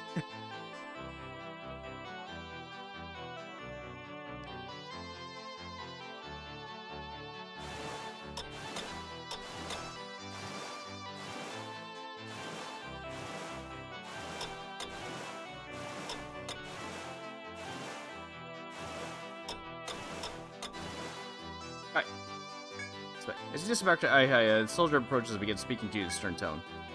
Ah, I've been waiting for you. It seems you've returned with the chief shipwright. The repairs can now begin in earnest. Thank you for your efforts. Please take this. The soldier hands you a silver coin in an old book. Turns to the shipwright. Let's go, sir. Everyone's waiting for you. There'll be plenty of cheese later. Shipwright nods firmly and trots off to the shipyard. Have an intel coin. Cool. Weapon tone one. After hearing this, you board your ship and set sail from Ayutthaya's borders. Okay. And this thing's here, so why not?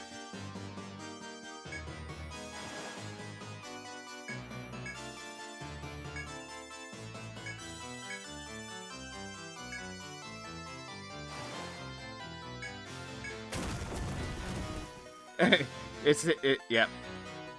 Go back to town. You recall our talk before about refitting your ship thanks to the reaching Ayutthaya? Well, a skilled carpenter has arrived, but it sounds like there's going to be some sort of problem. When I told him the order was for Kurohana's ship, he got right to work. He's on the ship now. This should make your voyages even more comfortable. You've been planning on passing through the strait near Ayutthaya toward the North Sea. You have to do something about the pirates who have staked these waters as their own. Extra equipment slot.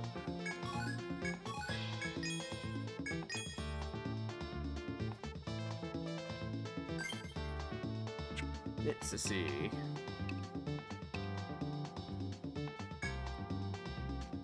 So we got an extra equipment slot.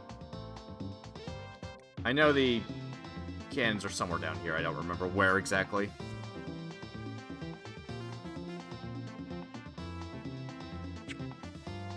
Going. Okay. Let's just check out what time it was. Okay. Save.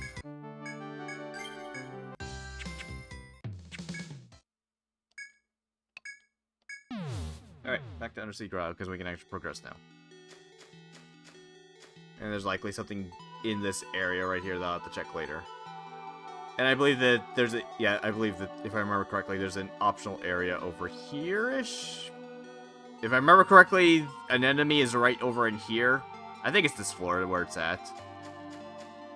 Not exactly looking forward to fighting that thing. I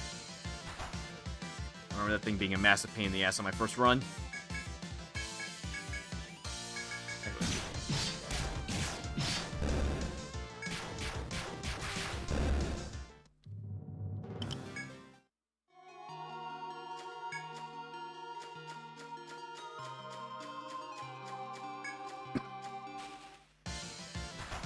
Oh no.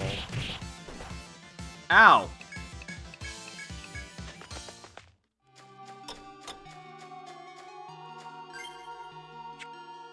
Oh, she's most of the way back full healed up. Alright, yay.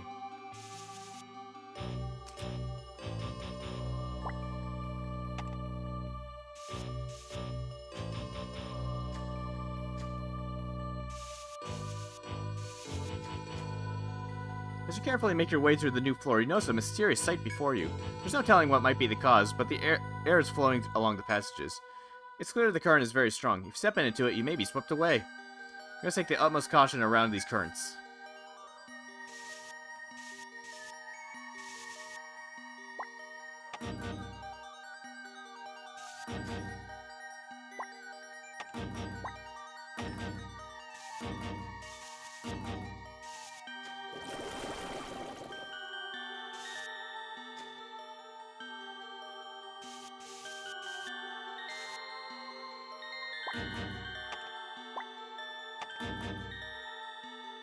Oh, no, okay, there's more over there, gotcha.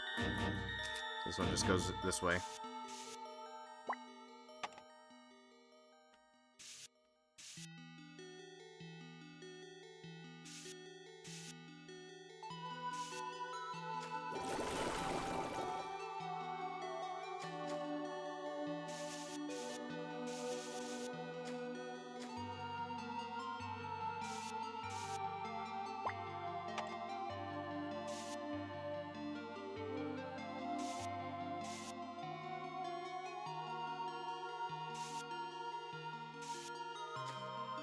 Oh, okay.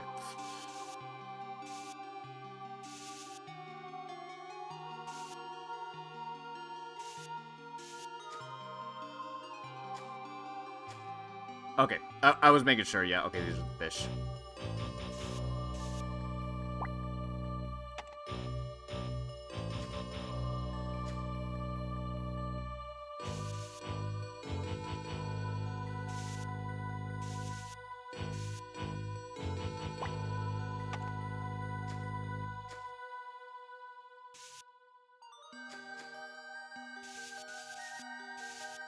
Oh no!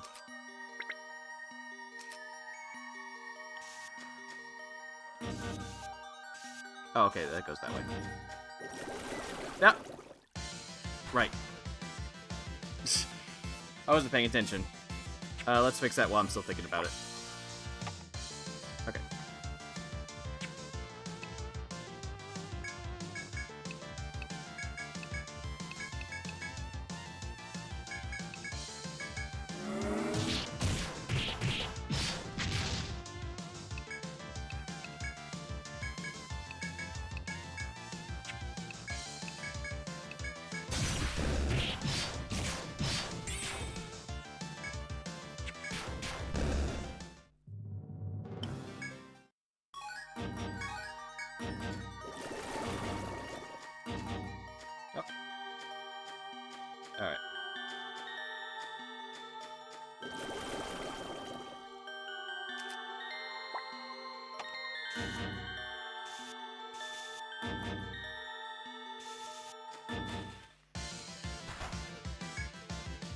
Oh, really? Of course it's resistant to ice. That makes sense.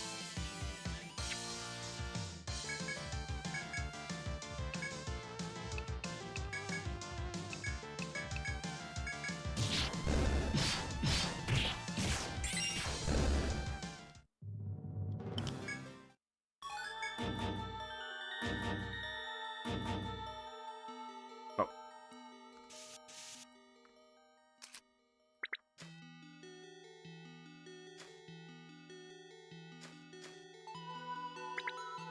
Oh, nope.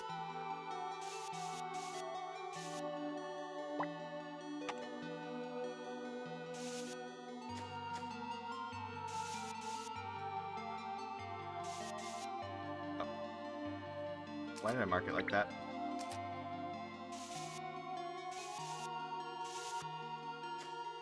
Take.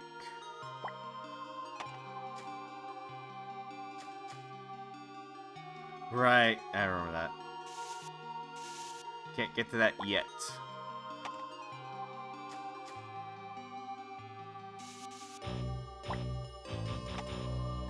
Gotta come back later. Right. That's for later.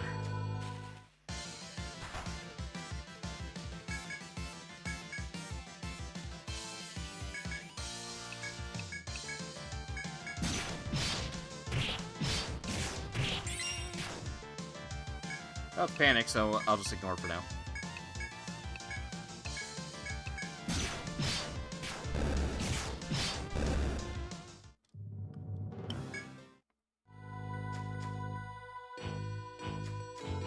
Okay, so yeah.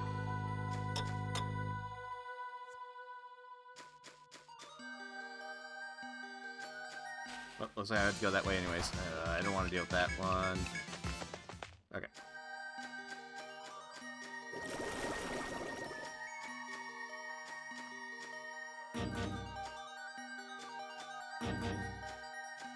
Okay, yep, I was rushing too much and missed the path. Hey, hello. Crap.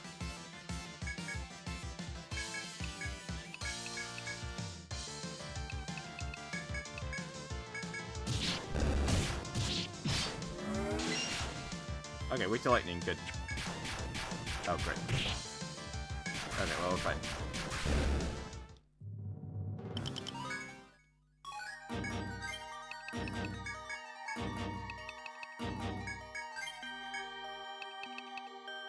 Oh, yeah, that's a nice skill. That's a nice skill for AoE stuff, but it's a little costly for now.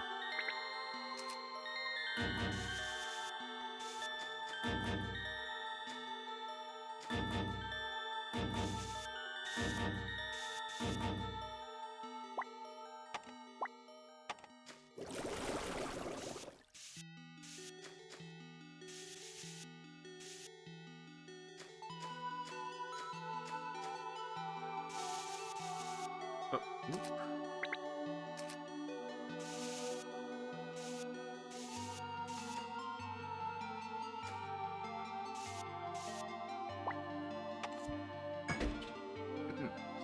Oh, 10 spot. Nice.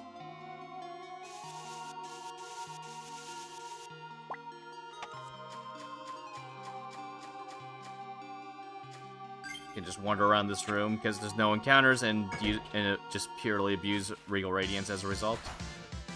Oh, yeah, these things. Yeah, these things. I remember lightning. I specifically remember lightning.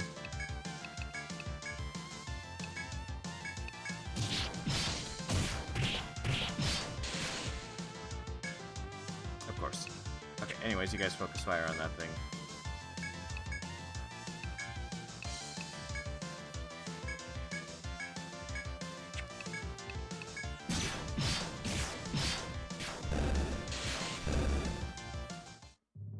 Yeah, thick throat. There we go.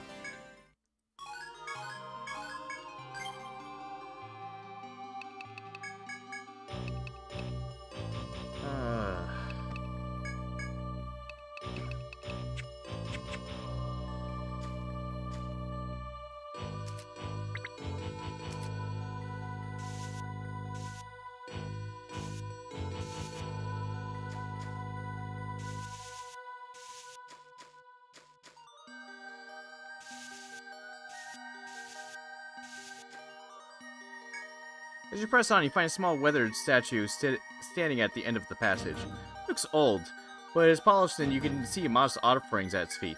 You can follow the lead of the explorers that you've come before you and pray to the statue. Pray to take the offerings. You decide to pray for your success in your journey for the safety of your comrades. You feel a little calmer afterwards, and you decide to renew your efforts in challenging the labyrinth. I can't remember if that's involves a quest or not, so I'm just going to mark it just to be on the safe side.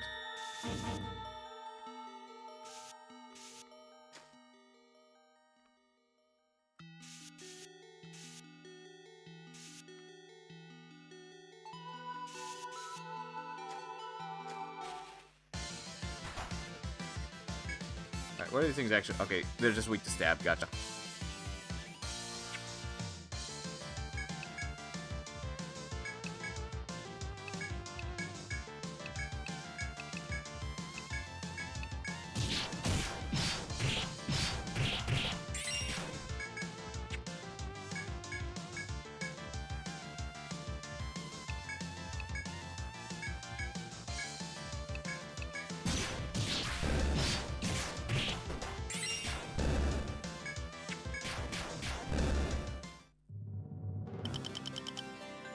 Yes, Etrian Odyssey 2 loves to waste your time as often as possible. Oh, no, I know that's the first one. Yeah, 1 likes to waste your time as often as possible. Lots of extremely long, winding hallways.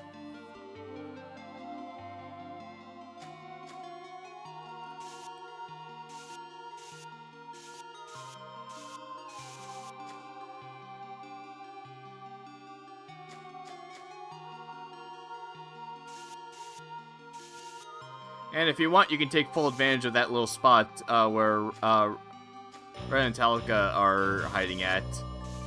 Those three three squares around them at the very bottom of that room that fully heals you. It is a spot where the Yggdrasil buds can start popping up. I think they have a 10% chance of showing up, but you can get some good money off of that. Plus leveling up if you really need to grind before Cernunnos. It's probably like the best way. It's probably like the best way to actually get that bud, since you could just fully heal yourself constantly before those two disappear from that spot forever.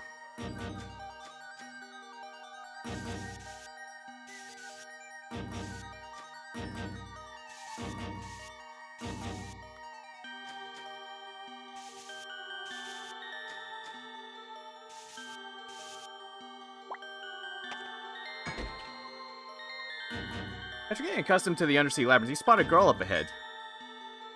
Oh, it's good to see you again. Congratulations on arriving in the second stratum. The girl called Olympia addresses you cheerfully. If you have come this far, you must be under orders to search for the deep city, correct?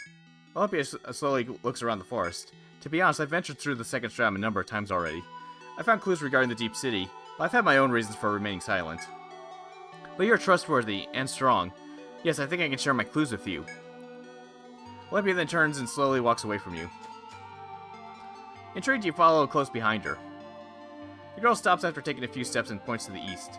Look there, and I'll show you the clues I spoke of. The path she's pointing at is a long blue road that stretches as far as you can see. Past this way are currents that seem to be vestiges of when this place was once submerged. I learned that there's a hidden stair supposedly past those currents, one of which leads to the deep city. Olympia then shakes her head. But there are countless dangerous fish lurking in that passage that prevent anyone from getting there. I must number guilds to investigate, but none have returned. The girl falls silent, waiting for the implications of her words to sink in. When you turn around as if to encourage her, she looks up and continues her speech. I'm positive the way to the deep city lies beyond there. I'd like to ask that you investigate. Olympia's expression is solemn. Seems she has told you all she knows. You don't know whether to trust her words, but there are no paths other than the east. Olympia looks away, a faintly wary expression on her face, and slowly moves toward the wall. It's clear that she has nothing more to say. You decide to return to your explorations. I'm just gonna mark that here. The secret path that Olympia is specifically standing directly in front of.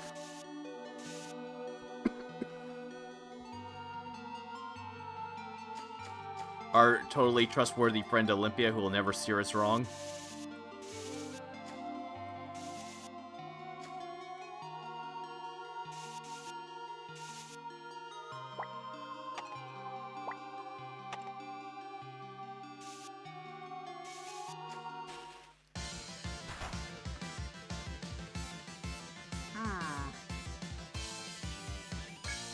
See. Oh, yeah, weak to lightning, right. Oh, of course, they have a... Oh, they drop flowers. That's nice.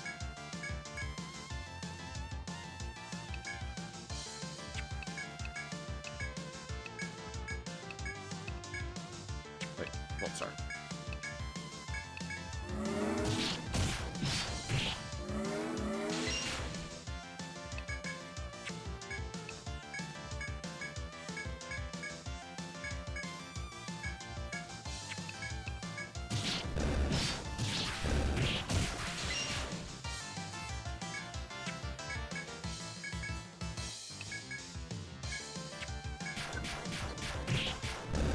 Okay.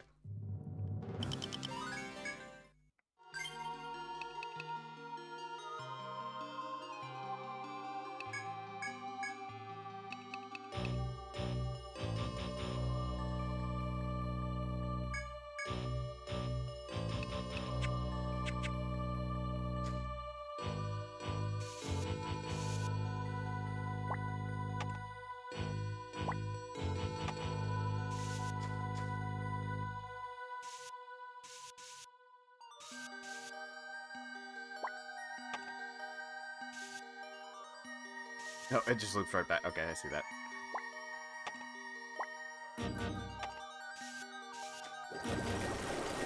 Yep.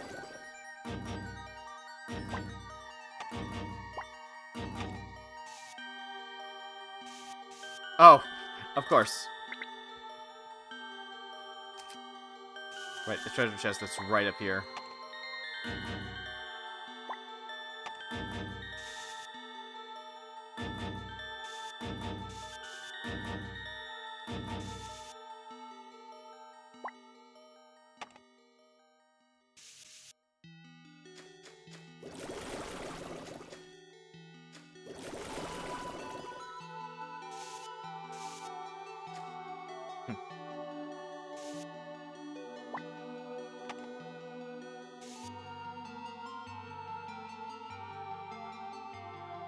Um...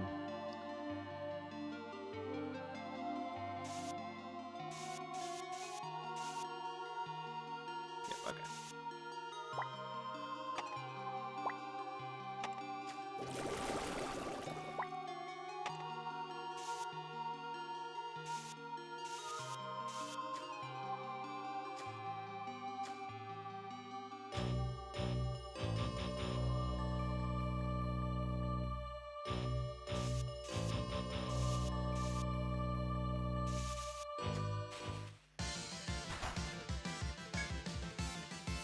Of course there isn't the lightning.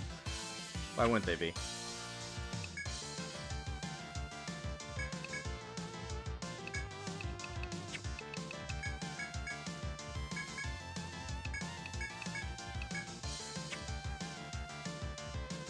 ain't got nothing to do.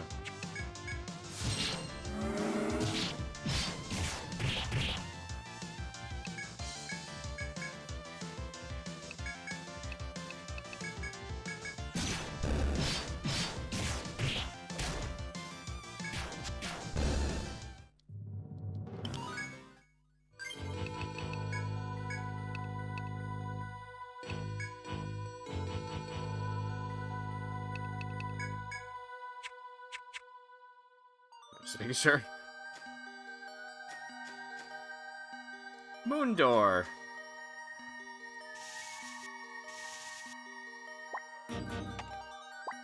Gotta wait for the fourth stratum for this one.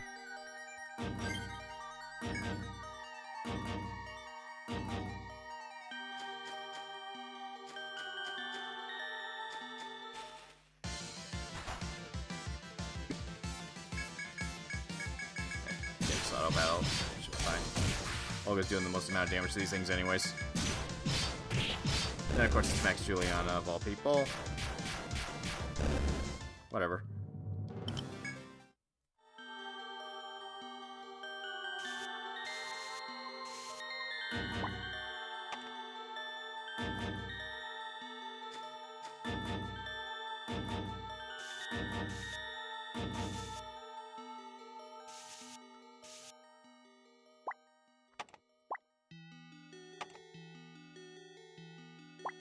Okay. shortcuts too?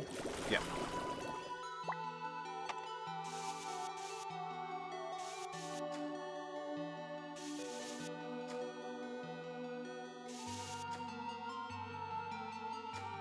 If that sorts me.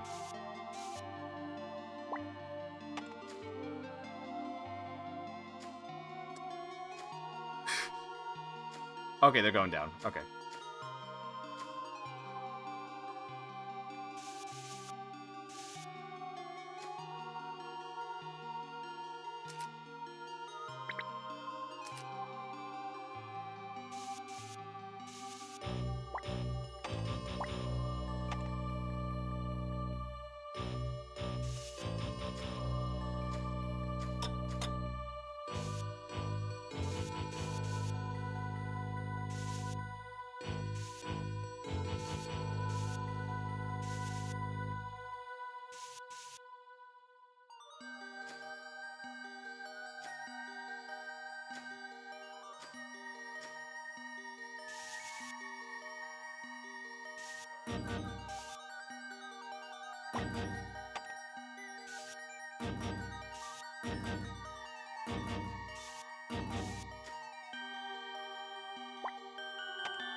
Figures as much. Okay. Yeah, I can actually see it going into that passageway as well. Okay, I had a feeling it was this way.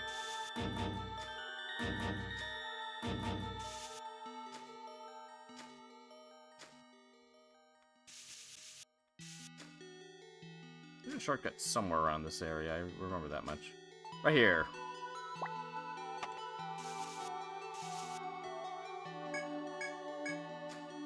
Yay!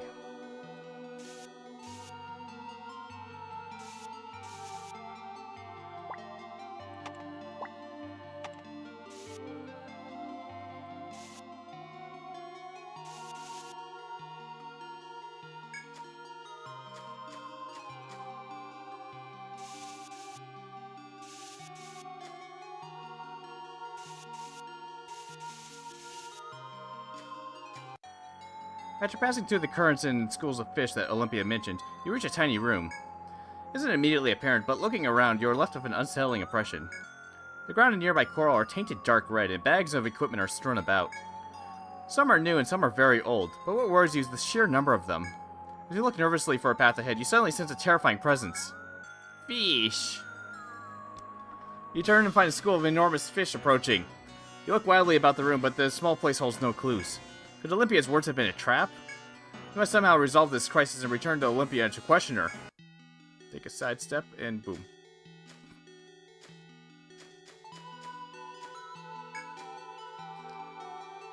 So many adventurers died to that trap, when all they really had to do was just pull out a thread.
Aim hammer. Oh, that's nice.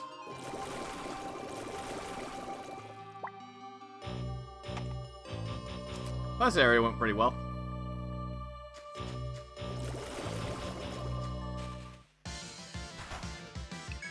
My characters are getting a little low on PP. Thankfully, Rake is fast enough that I can practically run away from most fights without much of any issues. Somehow make your way back to the area where you spoke with Olympia. You find her there, her posture is unchanged, still leaning back while gazing at the blue walls. Once she notices your presence, her mouth drops in a shock. You're back. Though she still faces the trees, Olympia's dark whisper is clearly directed at you. It should have been impossible for you to emerge safely from a battle with so many fish. The muttering girl's demeanor is very different from before. She seems cold and distant now. Kurohana, you've become a nuisance. Olympia's eyes are now trained fully on you with an icy stare. I'll be clear. Either you will obey me and stop your search for the Deep City, or else... Olympia brushes the trees behind her with a hand. Her movement seems effortless, but one of the big trunks splits and collapses before your eyes. You'll meet the same fate. Go no further if you value your life. Tell your senators that as well. Olympia then darts off behind the collapsed trees. A path wide enough for people to pass has formed where Olympia destroyed the trees, but it may be best to report the girl's treachery to the senators before pursuing. Alright, cool.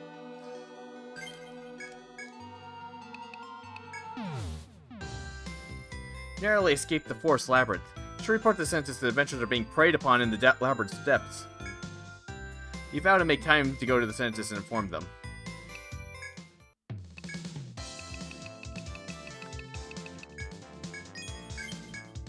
Talisman, sword, gloves, book, spatha, lots of stuff.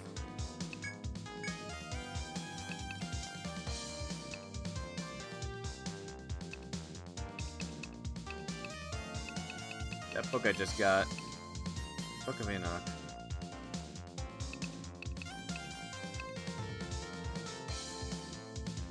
Book of Enoch. Okay. Less TP, same tech. Higher tech, which... Oh, he doesn't even have armor on. Ha, funny. Not like he's been getting hit very much, but still. I just noticed that. That's funny. Yeah, Frostbook is what I just got, but whatever. I mean, that's 20% of his attack damage as ice, as an additional ice attack, which is not going to help with a Zodiac.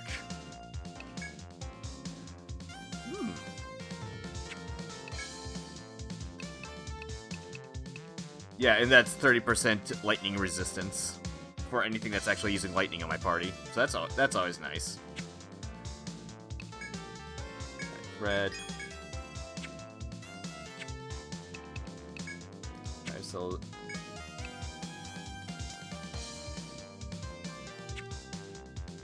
Wait, did I pick...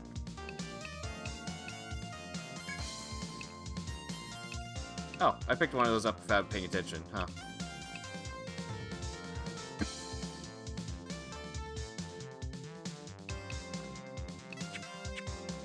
Get rid of that blinding dagger before I forget about it. Of course, the blinding dagger only sells for 4. I don't plan to really ever use it. That one might be fine. There's like shell piece. Gotcha. Okay.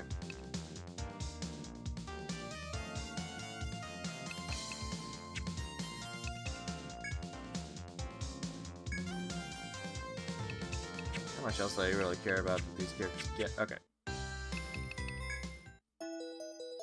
Eh? What's the matter? You all look pale. I don't know what happened, but if you haven't found the Deep City, you needn't be in such a rush. I see. This new information does shed some light on recent occurrences.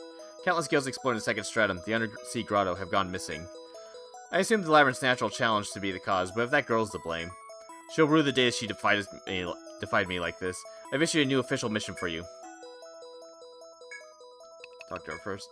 Oh, too. Everything I hear suggests that you're putting up quite the fight down there. It reminds me of 70 years ago when I was a sweet young thing in the prime of her life. A traveling guild like you came here out of the blue and reached the second stratum in no time. What's become of them? Oh, they're annihilated just afterwards. That's the labyrinth for you. Swallows up the strong and the weak alike, so be careful you don't share their fate. I don't know if she has different dialogue depending on before or after I get the request. Excellent, I hope you'd agree to this. Something must be done about that mischievous woman. You may not realize it, but we've been investigating the second stratum for decades. I've seen dozens, no hundreds of explorers go to a watery grave in the labyrinth. If this woman has indeed been deceiving Armrod's explorers, she must be held accountable. The scientists shan't remain idle, of course. I'll have Kudra lead the company of sentries down. The race is on to find that woman. Capture her and bring her before me. Do some of those. Okay, nope, she says the same thing. Okay, wasn't sure. talk to the other characters. Have you ran across any pirates yet? I'd avoid them until you get some weapons on your ship. Even skilled adventurers can't do much from a ship's distance away.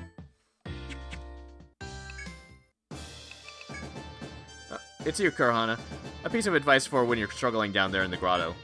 You have to prioritize. Do what you have to survive, even if it means abandoning some things. That should be your first rule. Now that you know, it's your own fault if you get wiped out. Hey there, what can I be getting you for this fine day? Milk? You sit down, now. Nobody's ordering milk at a bar. Nobody. Explorers drink ale when they come back from adventures. Armor Road ale. That is the rule. Thelma. How are you doing? Today I'm wanting something sweet. The sweet taste is like heaven. You might not look at me, but I got a sweet tooth. This one's kind of obscure, so don't get me wrong. It's worth a bundle, but... Well, have a look. This is a thick throat. Don't ask me what it's for, because to tell you the truth, I have no idea. But here, feel the texture? Anyone who touches it falls for its distinct charm. You can get it by zorting a Kula Suchus with a Volt attack. Hope you can pull it off. Oh, this is just between us. Don't tell anyone else.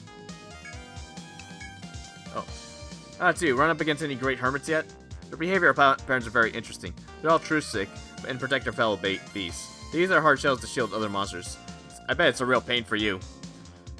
So just put it to sleep or use Volt attacks on it and watch your problems disappear. Even monsters know to look out for each other, but humans? Oh, never mind me.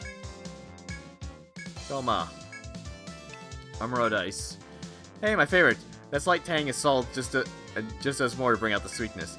The taste is good enough to make me forget all about the stuff like treasure. Yeah, right. Take a look at this. It's an unblemished great hermit shell. They call these flawless shells on the market. They go for a pretty penny.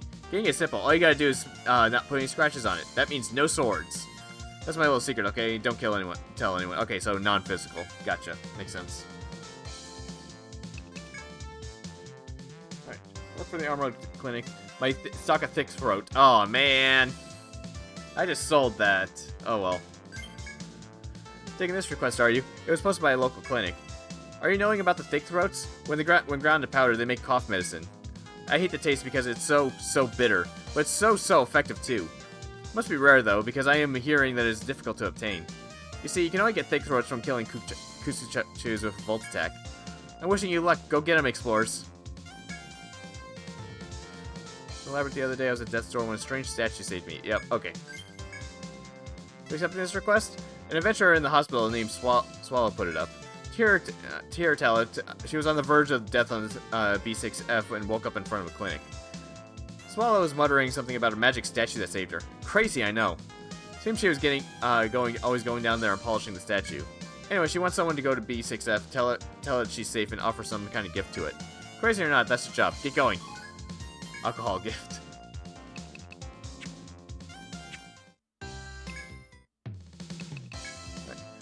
Life, this is my favorite regulars. What can I sell you today? Take my advice. Explorers should spend their money on weapons and armor. What else is it for? The surest way for explorers to enhance their longevity is at Napier's firm.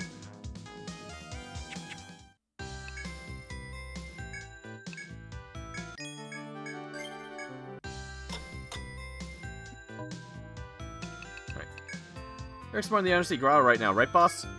I heard it's a dangerous place. They only let a few really good explorers in. If it's that dangerous, take care of yourself, okay? Okay. Well, we're basically at the 4-hour mark, and my throat's absolutely killing me right now. So I think this is a good enough time to stop, especially since we got past the Olympia event. Next time, I should definitely get through the second stratum without... I mean, there's only 2 more floors in the next stratum, so it's not even gonna take that terribly long. So on Friday, we'll finish up the second stratum and probably get right into the third one. Well, in that case, good night, everyone, and have yourselves a good evening.